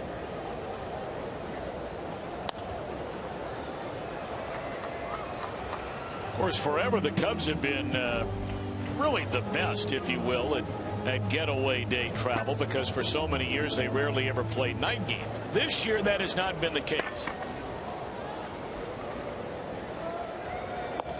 Breaking ball away, 2-2 on Jason Bourgeois. Yeah, I can remember back in the day, Tom, and you remember this too, where when you came into Chicago, if you played a night game, it was a rarity. It was a treat because it was so rare. There's a swing and a check swing and a miss by Bourgeois. Boy, Loesch is rolling tonight.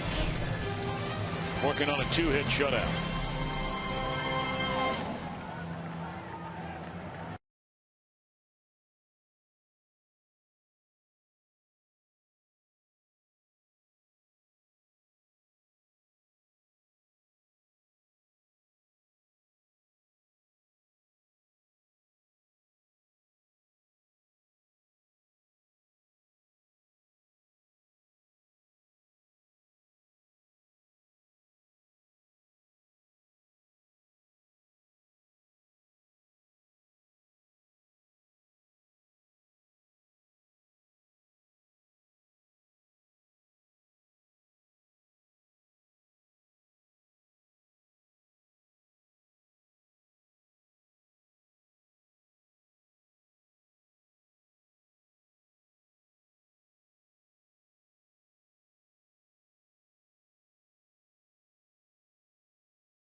game Ryan Braun tried to change yet. And how about this play by Billy Hamilton on Fox Vision?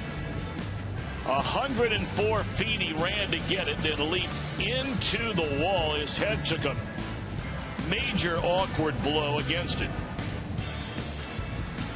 Hamilton would catch it, taking away a home run, but he would leave the game with a mild concussion.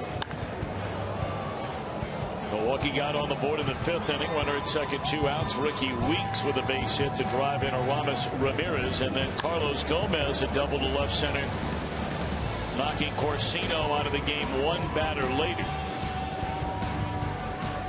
Corsino left that game with the bases loaded in the 5th, and J.J. Hoover struck out Aramis Ramirez to end the inning. He got the final 2 outs in that inning.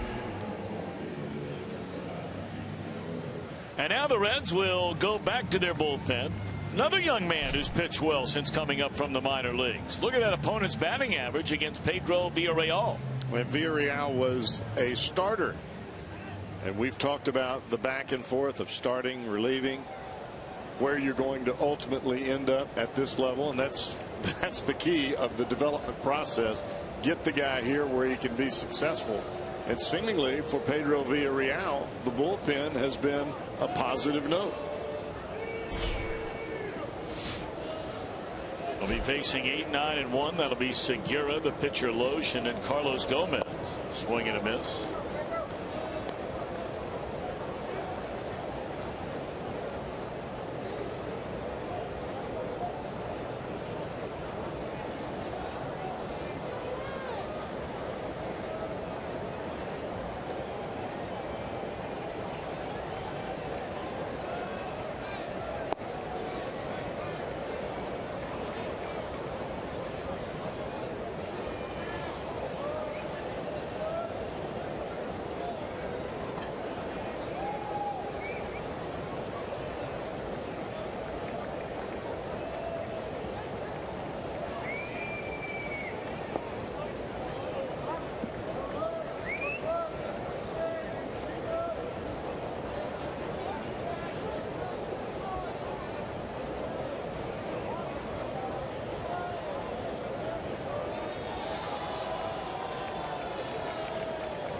To right side, and damn, what about the effort there by Brandon Phillips? Oh man, thought he had it there for a moment. Not sure even if he does. He throws out Segura, but thought we saw another dandy. I don't know how he even got to that ball.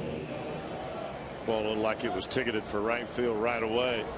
Phillips caught the ball, landed on his stomach, turned to throw over the top, and in the transition it just flipped out of his hand. But I will say this time, and I think you said it immediately, with the speed of Segura, even if he gets the throw off, I don't think he gets it.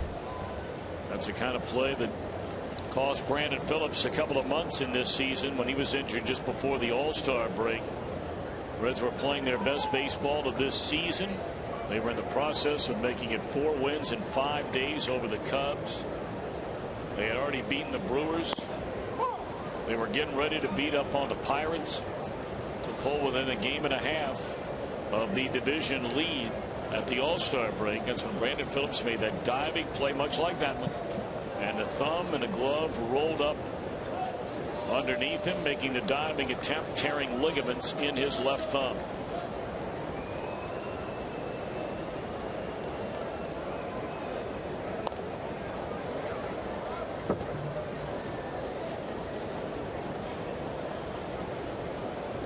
Nothing in 2 on Kyle Loesch.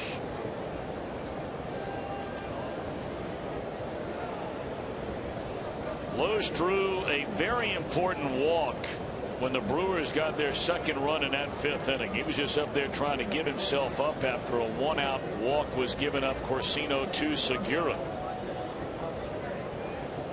A couple of wild pitches in that at bat. Loesch eventually through the free pass. 1-2.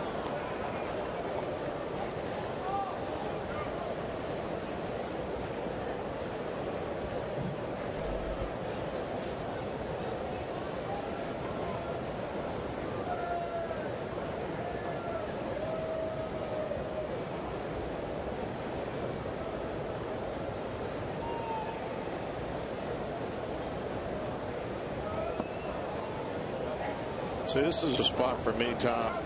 Once you get to the 2 strikes with a pitcher at the plate trying to bunt, and you know he's going to bunt no matter what, instead of going away, you come up and in. You come middle in.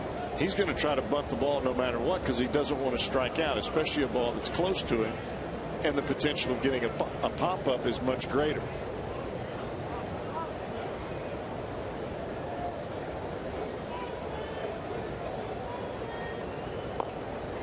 And he fouled that one off, strike 3.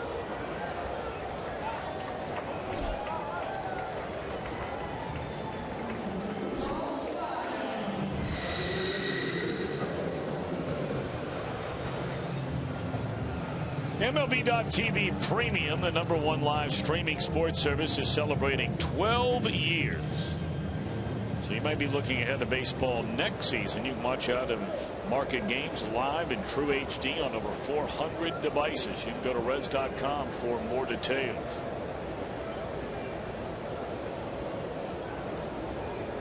Careful on the first pitch here.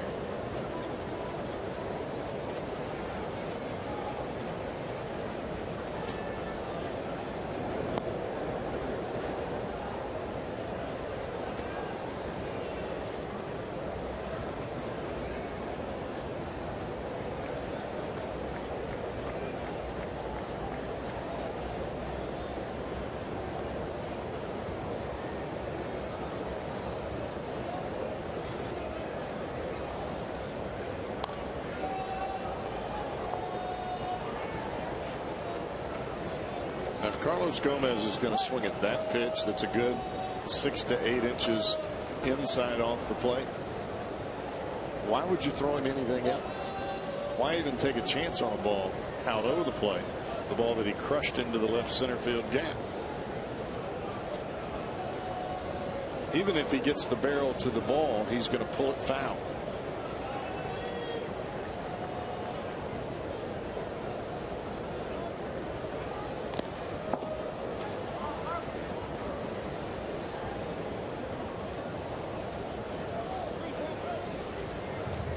Now you can do anything you want if you're Pedro Villarreal. You can go up, way up, above the letters, and as aggressive as Gomez is, possible strikeout. You can bounce one in front of home plate. Just don't throw him a strike.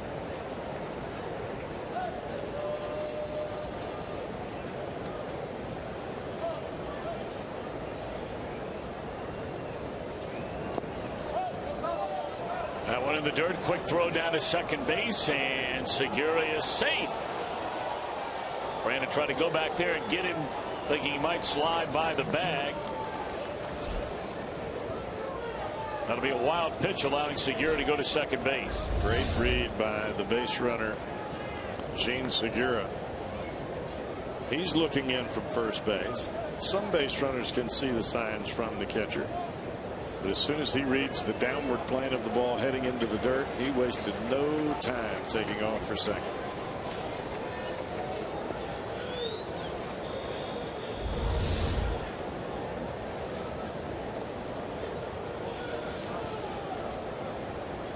Well, Brian Price challenged the call earlier, and he won that challenge, which means he still has one left. And he's asking for an explanation from that second base umpire. That's the same area, same bag that he challenged the call on going back to the second inning.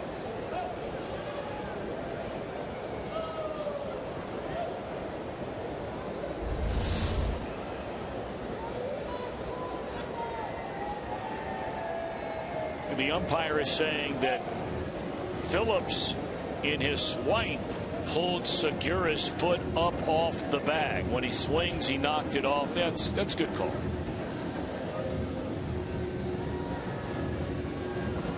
I think if you're swiping and his momentum is continuing to carry him out towards left field, it's a different story. But it appeared that Segura, at the point in time that Brandon made the swipe, his body was under control.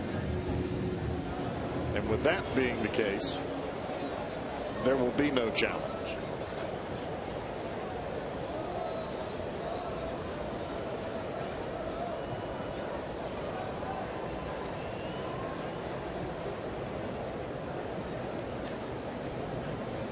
right, another Brewer in scoring position. A Weeks base hit plated Ramirez from second in the fourth inning. A double by Gomez plated Segura from third in the fifth. And Villarreal misses up and away, 2-2 to Gomez. Villarreal's tried to go to both spots that I was just talking about. You bounce the breaking ball or you elevate the fastball. But when you elevate the fastball, it still has to cross the plate. It's just got to be up around the letters or above. That ball was way outside. It was never even enticing at all. Straight up in the air and out of play off to the first base side. It remains at 2-2 on Carlos Gomez. That's a happy couple right there after getting that foul ball.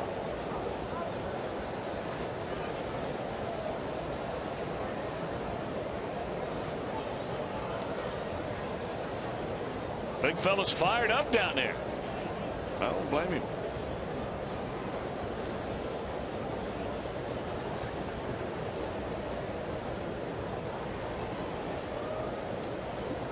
Two and two once more on Carlos Gomez.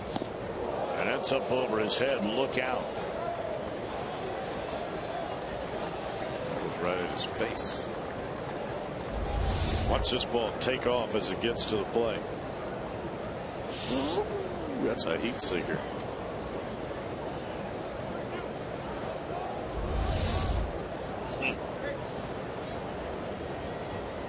I wasn't a hitter, man. I didn't mind throwing it up there. I sure didn't want to have to get out of the way. 3-2.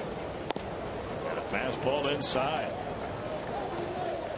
So an at-bat that got away from Villarreal after being ahead at 1-2 strikes. He ends up walking Gomez, and now the Brewers are threatening yet again. It certainly doesn't feel like a 2-0 game because the Reds have done absolutely zippo on offense. They have 2 hits. A single by Hanahan in the third and a 2-out broken bat single by Hanahan in the fifth. But it is only a 2-0 game. But you can't cut through this part of this Brewers order time and time again with runners aboard.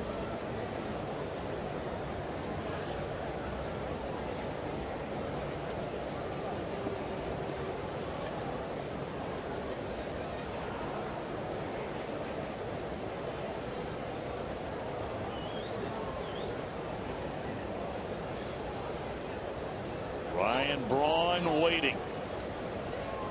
And Villarreal to the plate. And he started 2. It's under the knees, ball 1.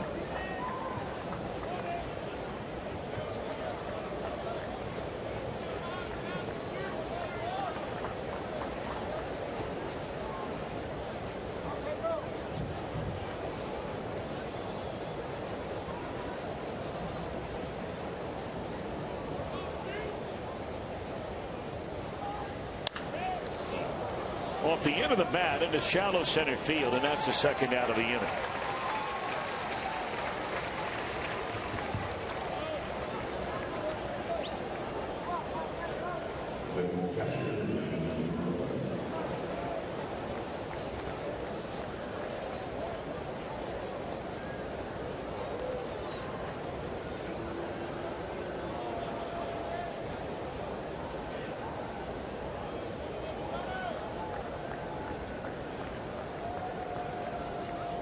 Lucroy seems to be, Tom, dead set on hitting that ball into that right center field gap.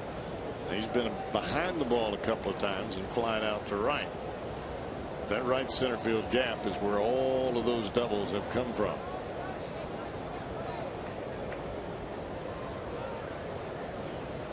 Well, let's see if Villarreal can go get him, and he misses ball 1 down low.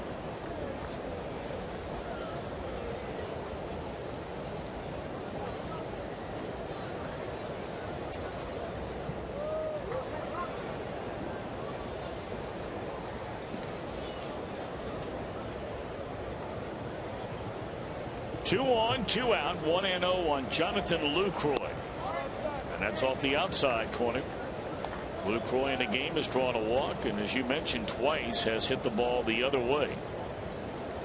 He was a big out in the 5th inning for J.J. Hoover, who came in with the bases loaded and 1 out. And Lucroy hit one of those low line drives where base runners had their leads. They couldn't get back to the bag. If they were thinking about tagging up, Jay Bruce came in to get it. Nobody advanced. And then Hoover struck out Aramis Ramirez to end the inning.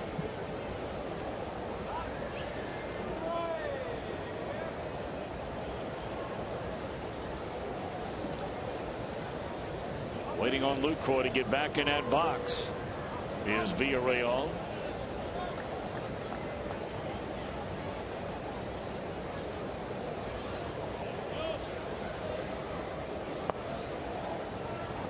Three and 0.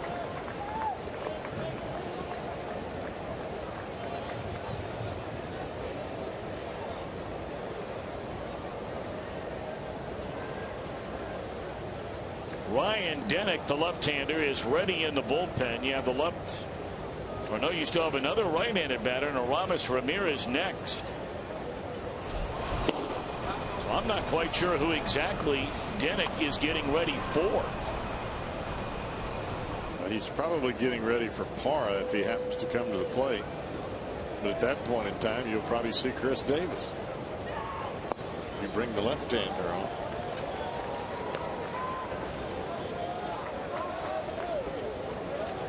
Boy, walks have just killed the Reds here in this game tonight. Corsino walked 4 batters, 3 of them in the 5th inning when the Brewers scored a run.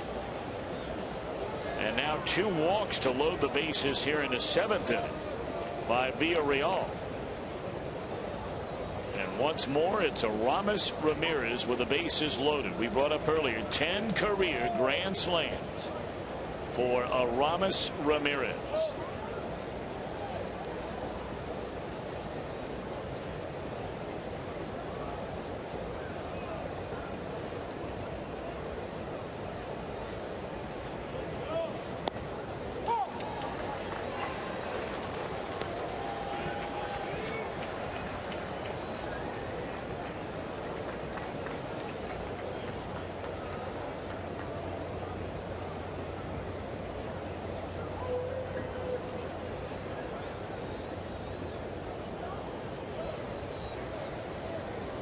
Oh, and 1 count on Aramis Ramirez, and that one pulled foul. Sounded like he might have broken his back.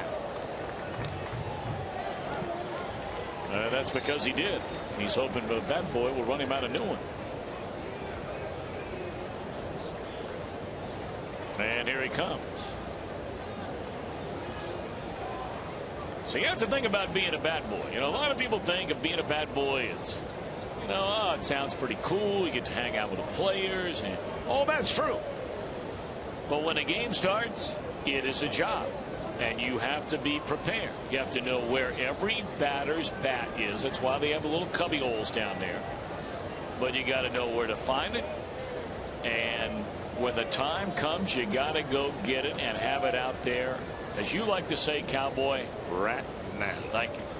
Right now. 1-2. All right, if you're Villarreal here, you want to make it happen right now. Either a swing, contact, whatever it is.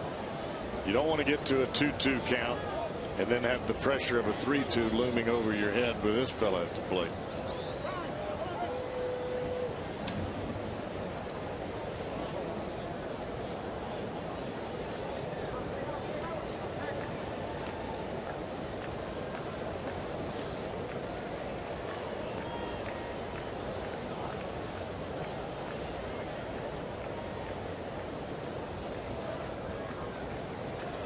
Here comes a 1-2 on Aramis Ramirez, and a ground ball to the left side. Frazier has it, play to first. Nice job. Villarreal puts himself in trouble and out of trouble.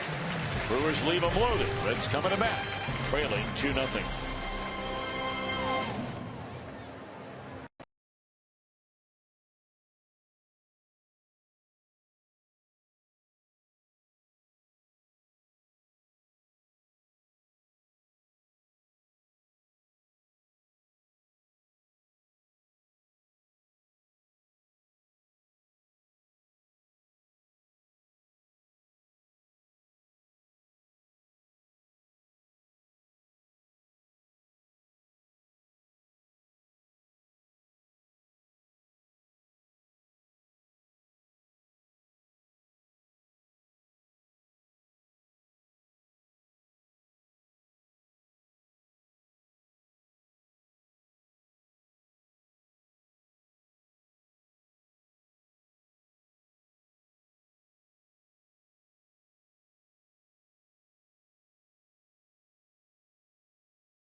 Day after tomorrow, prior to the Reds game, they're going to donate the red Toyota Tundra in center field to the Reds Community Fund.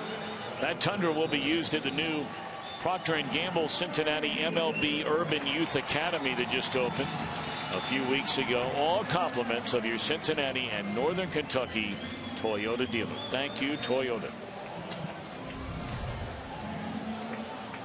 Kyle Loesch, a big deep breath. He's ready to go to work.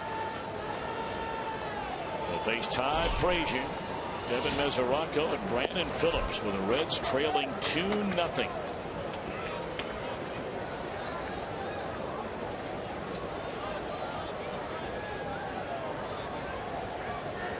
Loesch's fan 4, walked none, allowed 2 base hits.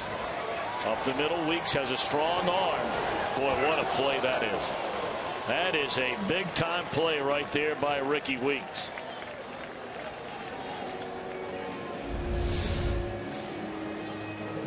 Looks like a base hit when it comes off the bat. That's a good 3 to 4, maybe 5 feet on the shortstop side of second base.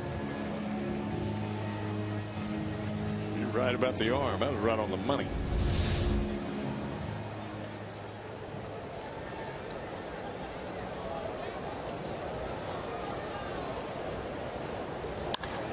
Straight away center field. First pitch swinging. This will stay in the ballpark. Out number 2.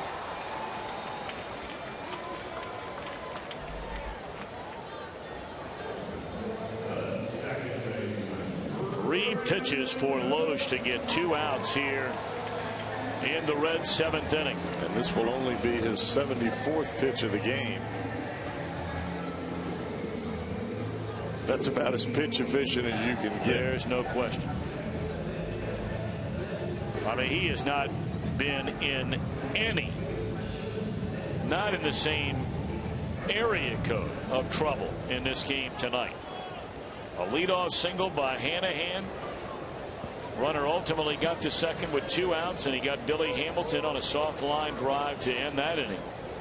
And then he allowed a 2-out broken bat base hit to Hanahan in the 5th inning and retired the next batter. He's not walked a hitter all night.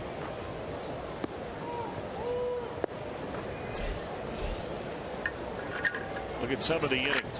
A 20-pitch third.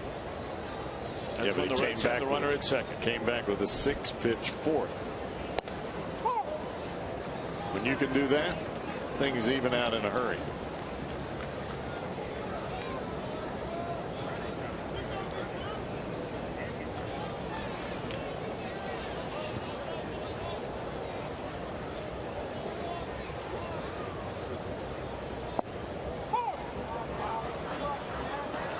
Brandon Phillips on IGS bringing the energy focus tonight. 9 straight seasons with at least 100 hits. That is the longest active streak in the National League. You know, he was on his way, had he not been injured this year, to moving into second place all time among second basemen in the history of the game, of playing 140 or more games in consecutive years.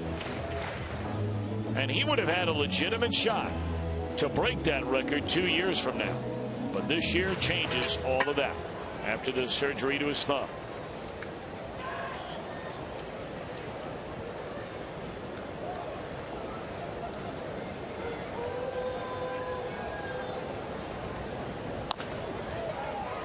Segura next to the bag in a 1-2-3 inning ho-hum. That's been the story in 5 of the 7 tonight for Loesch. Off to the 8th, still a 2-0 Milwaukee lead.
Sunday.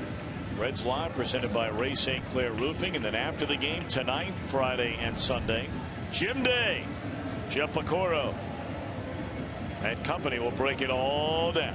Chris Welsh will be a big part of the program as well both nights. Reds Live brought to you by Performance Kings Honda. Hey, by the way, Jim Day informed me that. Well, wait a minute now. Check out the big man. He's got it going on there. I have seen Cowboy make similar moves to that right there. That's a lie. I'd blow out my back if I tried to do that.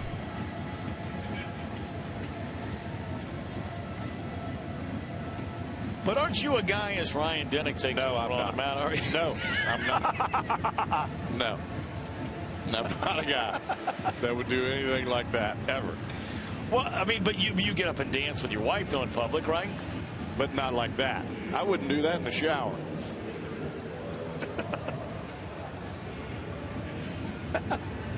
Are you sure?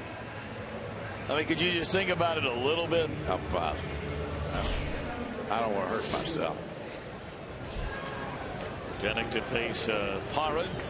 They're going to go ahead and let him bat. They're going to leave him in there for defense. It's a 2-0 ball game, and Parra is an excellent defender. We mentioned already he's won a Gold Glove in his career back with Arizona. With the bases loaded, he probably doesn't bat in that last inning. But leading off the next inning with a 2-0 lead, they'll send him up there.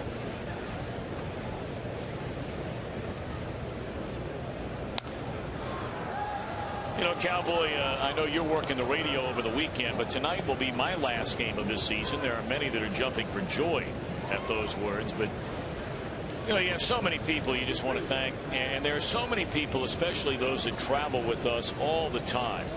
Lauren White, Matt Sigafus, each and every game.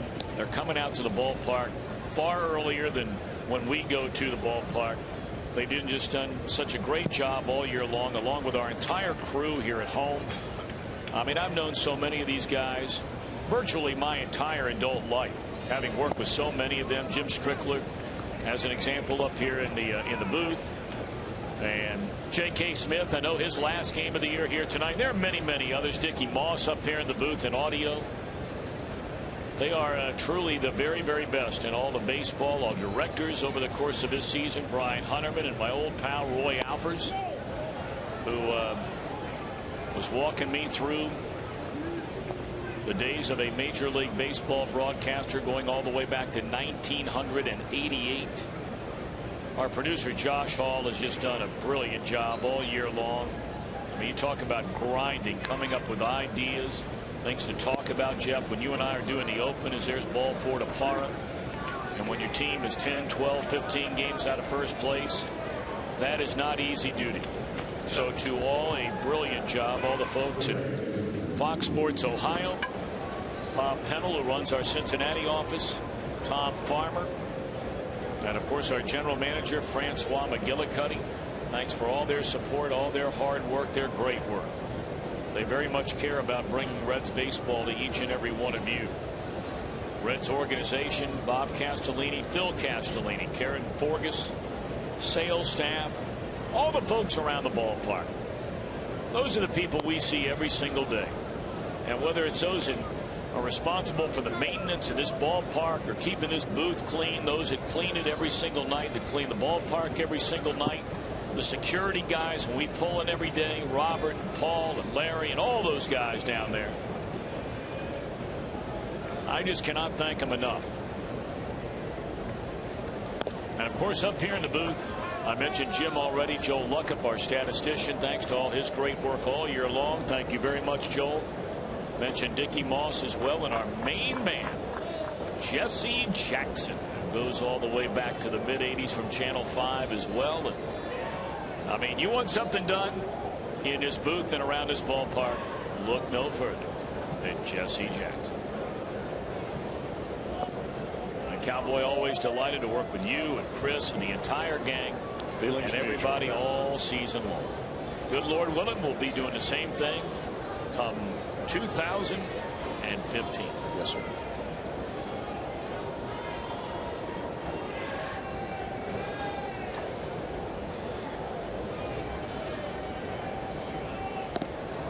Here's ball 4. So not a good start to this inning for Ryan Denick. A pair of walks to Gerardo Parra and now Ricky Weeks. And I don't want to forget about the pregame show, guys. I forgot about them. I don't want to forget about my main man, Jim Day. I mean, you talk about a guy that takes a beating and just keeps on ticking. That would be J.D., Jeff Pecoro, Ryan Giesenslaw, Kent Weaver. And your everyday partner, Chris Welsh. Indeed. Lonnie Millinor. All those guys. Great job.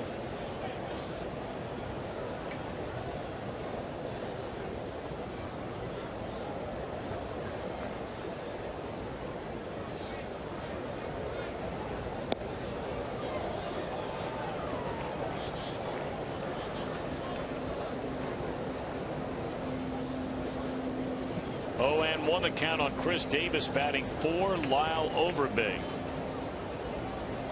So they'll make some changes around the infield and outfield more than likely. Here's the 0-1 pitch. Swung on and fouled out of play. Well, you had a feeling that if Denick came into the ball game, we were going to see Chris Davis at some point. When this guy connects on one, it usually goes a long way.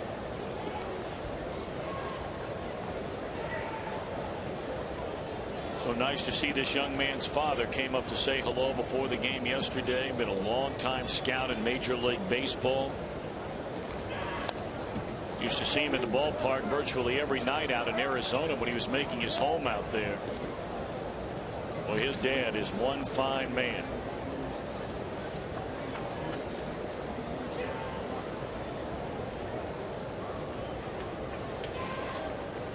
You always leave people out. You never want to leave people out. And Matt Coyner, a great job shooting everything this year for the pregame and postgame show. So thank you as well, Matt.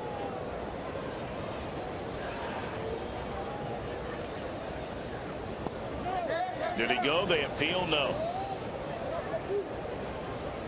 Reds have Sam LeCure ready in their bullpen. You have a right-handed hitter in Segura due up next. They are not going to bat for the pitcher. So this is the final batter, perhaps either way, for Denick.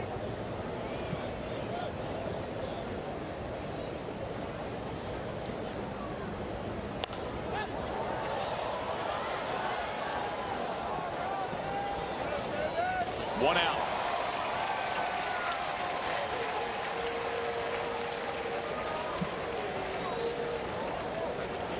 Ryan Price leave him out there for one more batter.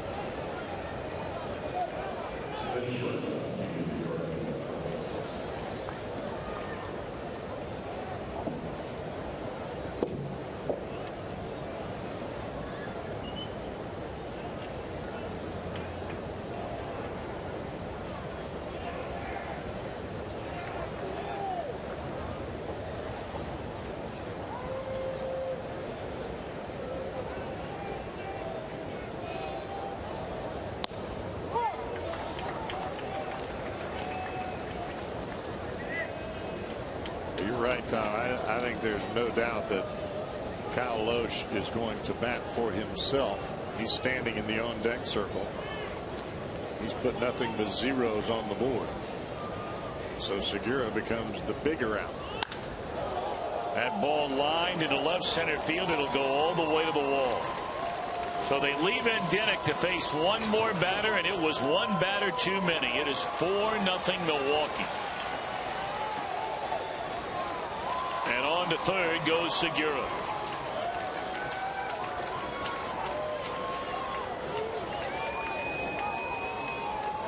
Segura had stopped at second by the time the throw came in from the outfield.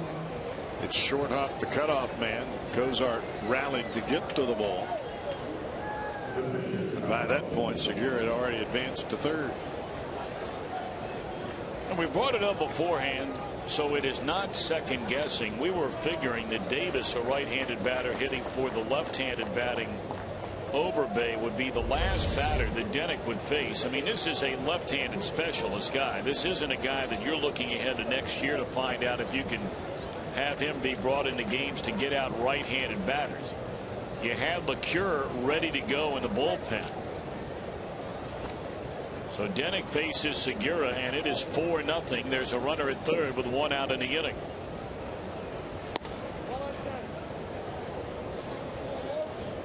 I think they charged Jason Bourgeois with an error on that throw in from left field. So it's a 2-run double, and then an error allowing the runner to go to third.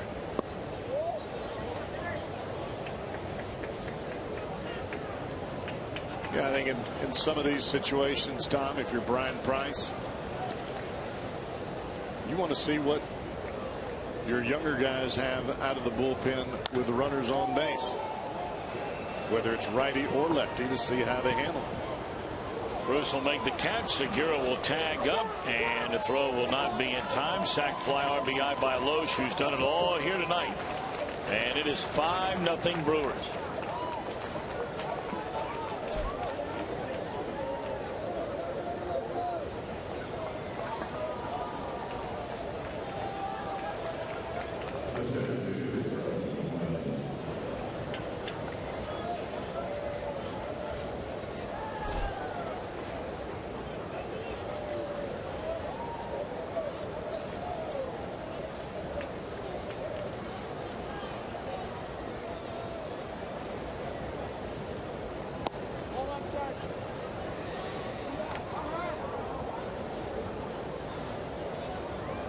To Carlos Gomez.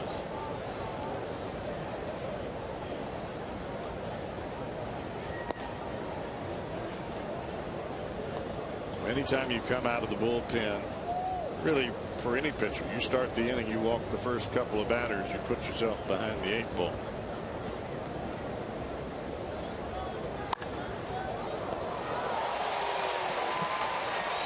Line drive out at Brandon, and that will end the inning in 3 big runs given up by Denick. 2-0 becomes 5-0. Reds will bat in the bottom of the 8th.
The Boston Red Sox.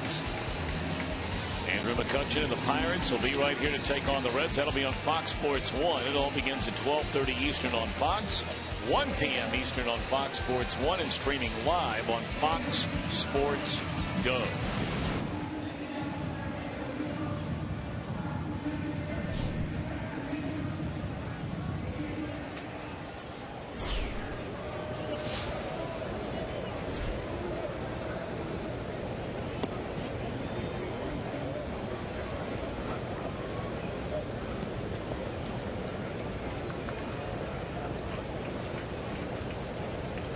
Looks like Mark Reynolds is playing first base now. That'll be the only change for the Brewers after they hit for Overbay. They just bring Reynolds in, and he'll bat in that same spot in the batting order. Well, it has been all about Kyle Lohse here tonight. I mean, what a game he has pitched. A 2-hitter.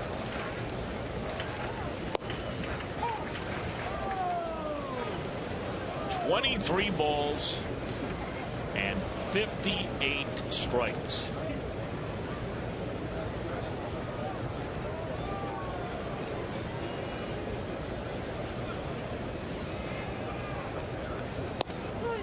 Whoa. 59 strikes. Same pitch he got Bruce on in his first at bat that ended the second inning. The backdoor slider following a changeup. You think the ball is going to fade away, and it cuts right back to the edge.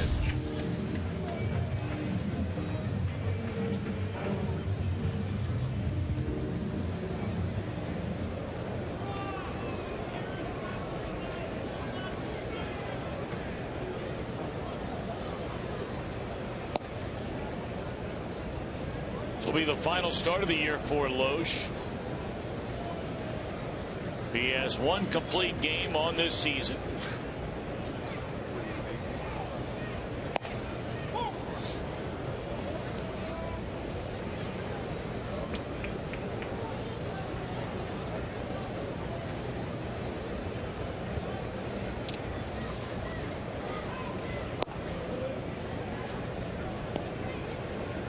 And he has one complete game shutout on this season.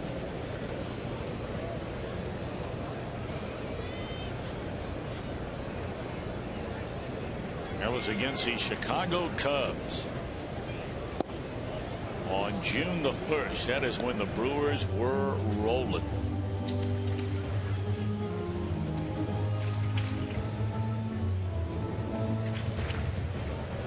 They had a 4-game lead after they had that complete game 9-0 shutout, beating Jeff Samardzija. There's a pop-up down the third base line and a sliding attempt. Did Parra get it? Foul ball. He's out. He's out. What a play by Parra. Couldn't see him down there. Big league play. That's why you leave him in the ball game. Bases loaded. You got a chance to extend your lead. He comes out of the game. But because he led off the inning, you leave him in because he can do that right there.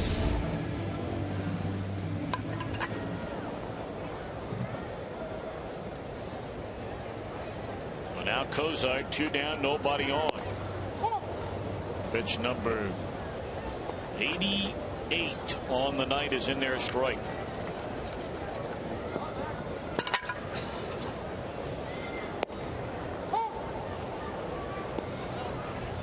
You throw a complete game under 100 pitches, you're dealing. And tonight, Lohse is dealing.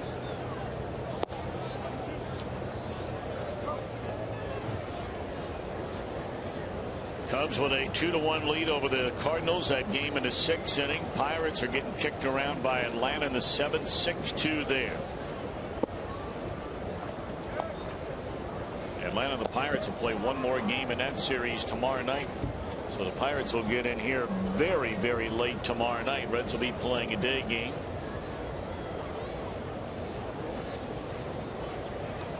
And for these Milwaukee Brewers, they will probably, I would imagine, a number of them, not all of them. That one is in the air to deep left center field. Rushing back, Gomez to get it in front of the wall. Second real nice play made out in that part of the woods tonight.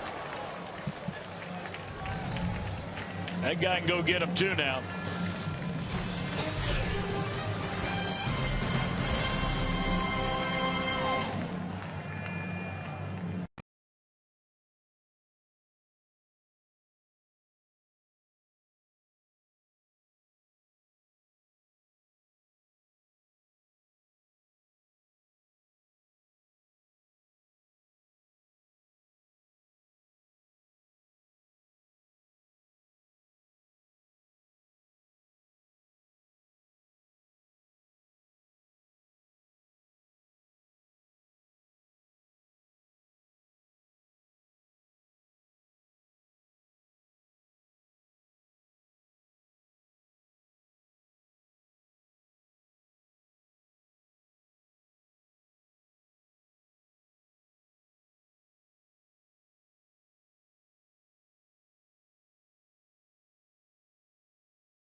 by Chevy. Visit your Tri-State Chevy dealer today. And by Cincinnati Children's Hospital, who ranks 3rd in the country on the U.S. News and World Report's 2014 Best Children's Hospitals in America.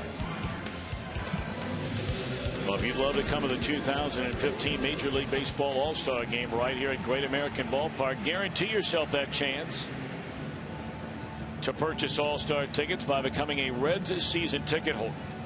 And they have plans starting under $9 per seat.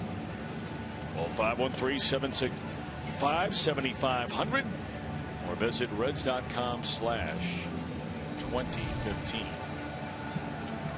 Night is over for Devin Mesoraco. He'll be taken down for Tucker Barnhart. And now on the mound is Sam LeCure. Reds trail 5-0 as the Brewers bat here in the top of the 9th inning. And you know, I inevitably always forget to thank people I cannot believe. And I'm so glad it popped into my mind. Our ladies right back here in the kitchen. They're as good as it gets anywhere, any place. Denise, as cooks and as human beings. Denise, Benita, Gwen, and to all the rest, thank you. We love you very much. Love being around you every single day.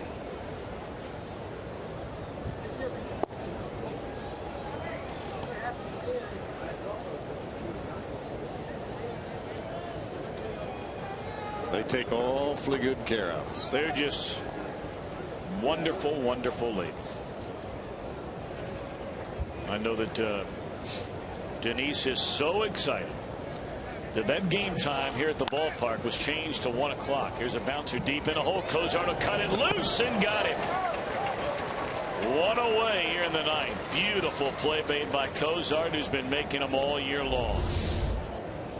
Watch how quickly Cozart gets this ball out of his glove, almost as though he was turning a double play. Glove to hand to a perfect strike to Hanahan at first base. And that's falling towards left field.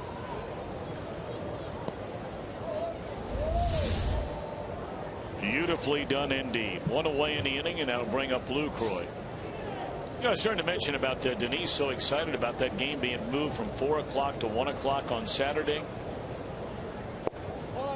I couldn't remember if she told me it was her cousin or a nephew who plays for the University of Cincinnati football team.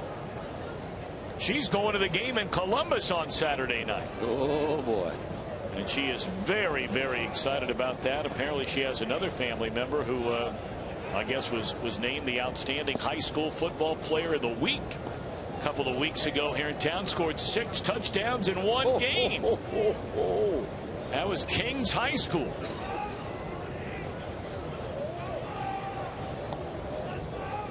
She'll be in the Horseshoe on Saturday night in Columbus. She's excited about that. And you will be there as well. I will be there as well. I'm looking forward to it. It's always delightful to go up there, and they've added to the capacity of that venue, now up over 107,000. They'll be jam-packed in there Saturday night.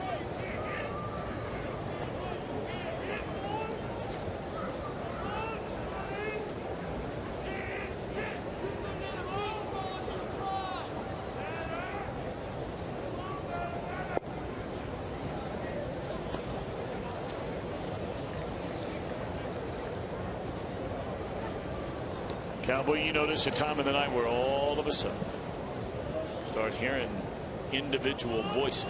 Yeah. And they're not always so nice. No. Reminds me of playing at the vet. Where they're really not nice. No. Sometimes.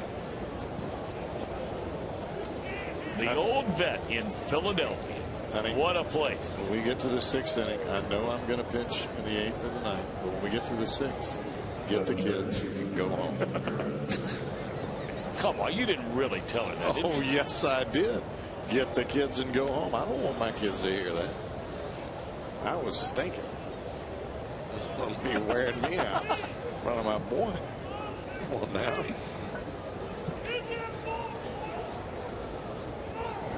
Now Ramos Ramirez, that one swung on and fouled out of play. Hey, look who's here tonight. He's back for a night game here tonight.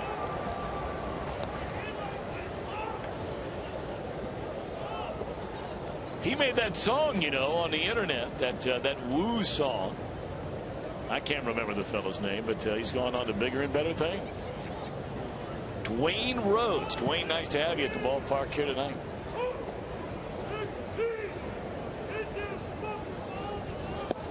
Somebody told me Dwayne was signing autographs at Reds Fest last winter. He's here at the ballpark a lot. We just happened to catch him, and he had a very similar kind of shot a number of times last year. And here he is. I'll be doggone tonight.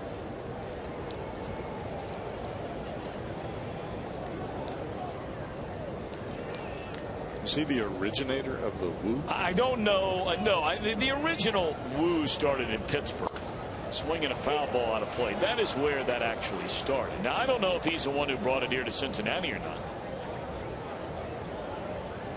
This is a replay of him from earlier.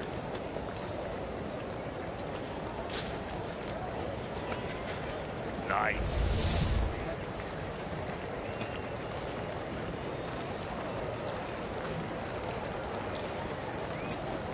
One and two on a Ramos Ramirez. This one playable, there appears to be. It is for Bourgeois. 2 gone. Hey, that's what you're supposed to do. Have a good time at the game. No doubt about it. Let's go back to that slow-mo again. You know, when we heard this, and a lot of people got bothered by it, I don't know why in the world anybody would get bothered by it. Like you said, you're just here in the ballpark having fun, so be it.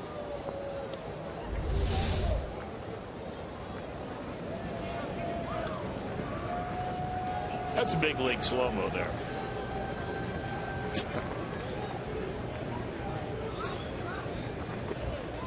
Some folks don't like that Woo.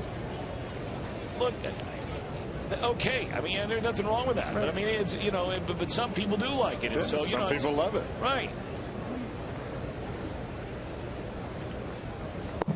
It's part of being a fan.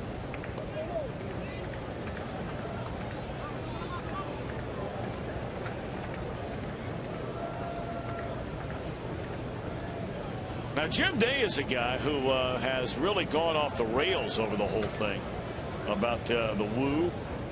And we really have had very little of it this year. There's a bouncer to the right side. And Jim Day will begin his Woo over to the Fox Sports Ohio condominium. Bottom of the 9th inning. Kyle Loesch going for the shutout.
Preparing to do what he's done once this season, and that is twirl a complete game shutout. Did it back on June the 1st against the Cubs. I mean, he has just been marvelous since the opening inning.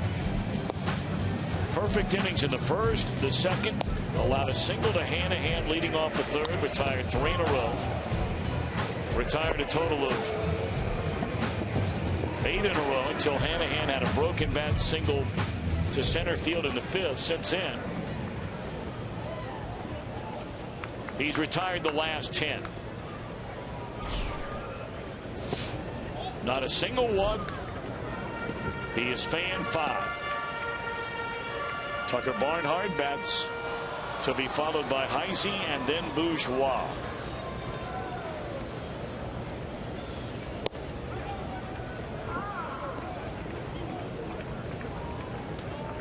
Here's our tonight's flamethrower, brought to you by Cholula Hot Sauce. It is all about Kyle Loesch. It has been all Kyle Loesch here tonight. Top fastball of the night for Kyle Loesch, 90 miles an hour. And he's rolling out a 2-hit shutout. Just goes to show you, it's not about how hard you throw it, but when and where.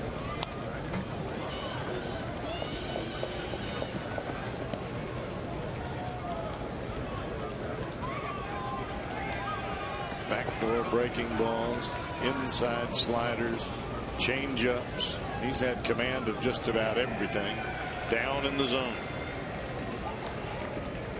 2-2 to Tucker Barnhart. Just off that outside corner.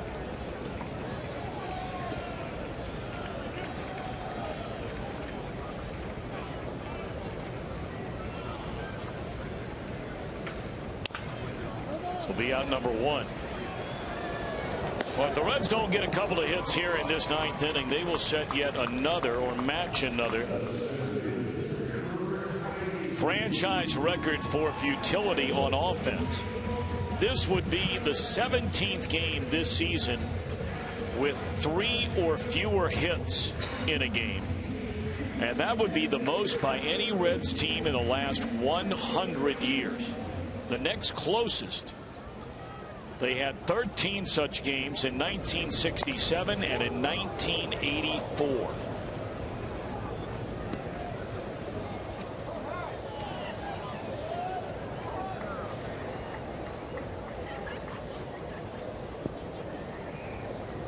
This will be the 100th pitch of the night for Kyle Loesch. Heisey bats for the 2nd time since replacing Billy Hamilton.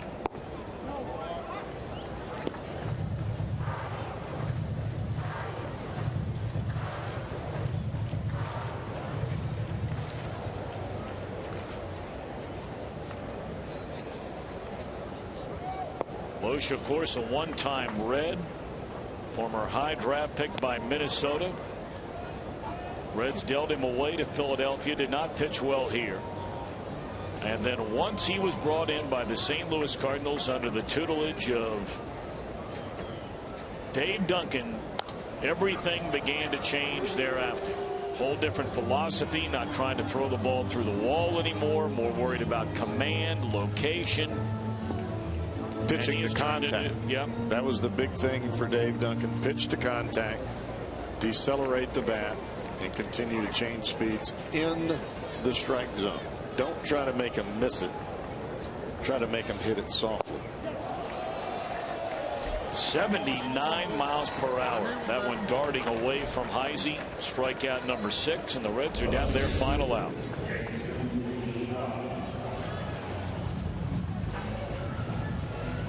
Starting to say a few minutes ago, you wonder at this point in the year, you know, to some of the Brewers players, there's a day game tomorrow. Do they go in the clubhouse and watch the Dodgers and the Giants tonight? Or do you just go on back to the hotel, get your bag packed up,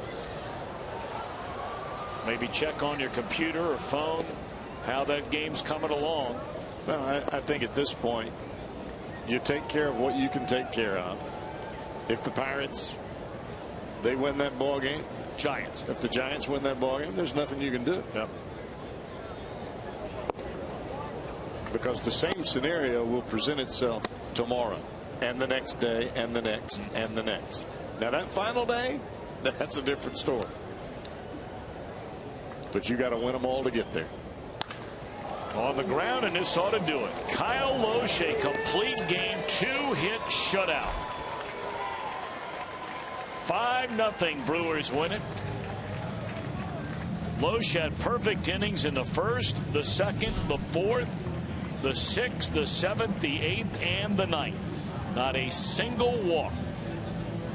9th career complete game shutout for Lohse. What a game. Retired the last 13 batters in the ball game. And as we showed you on the Cholula hot sauce, it was not overpowering with the fastball. He was overpowering with his command and his change of speeds. So that's the old ball game. Reds Live is coming up. Final score 5-0 Milwaukee, thanks to Kyle Lohse.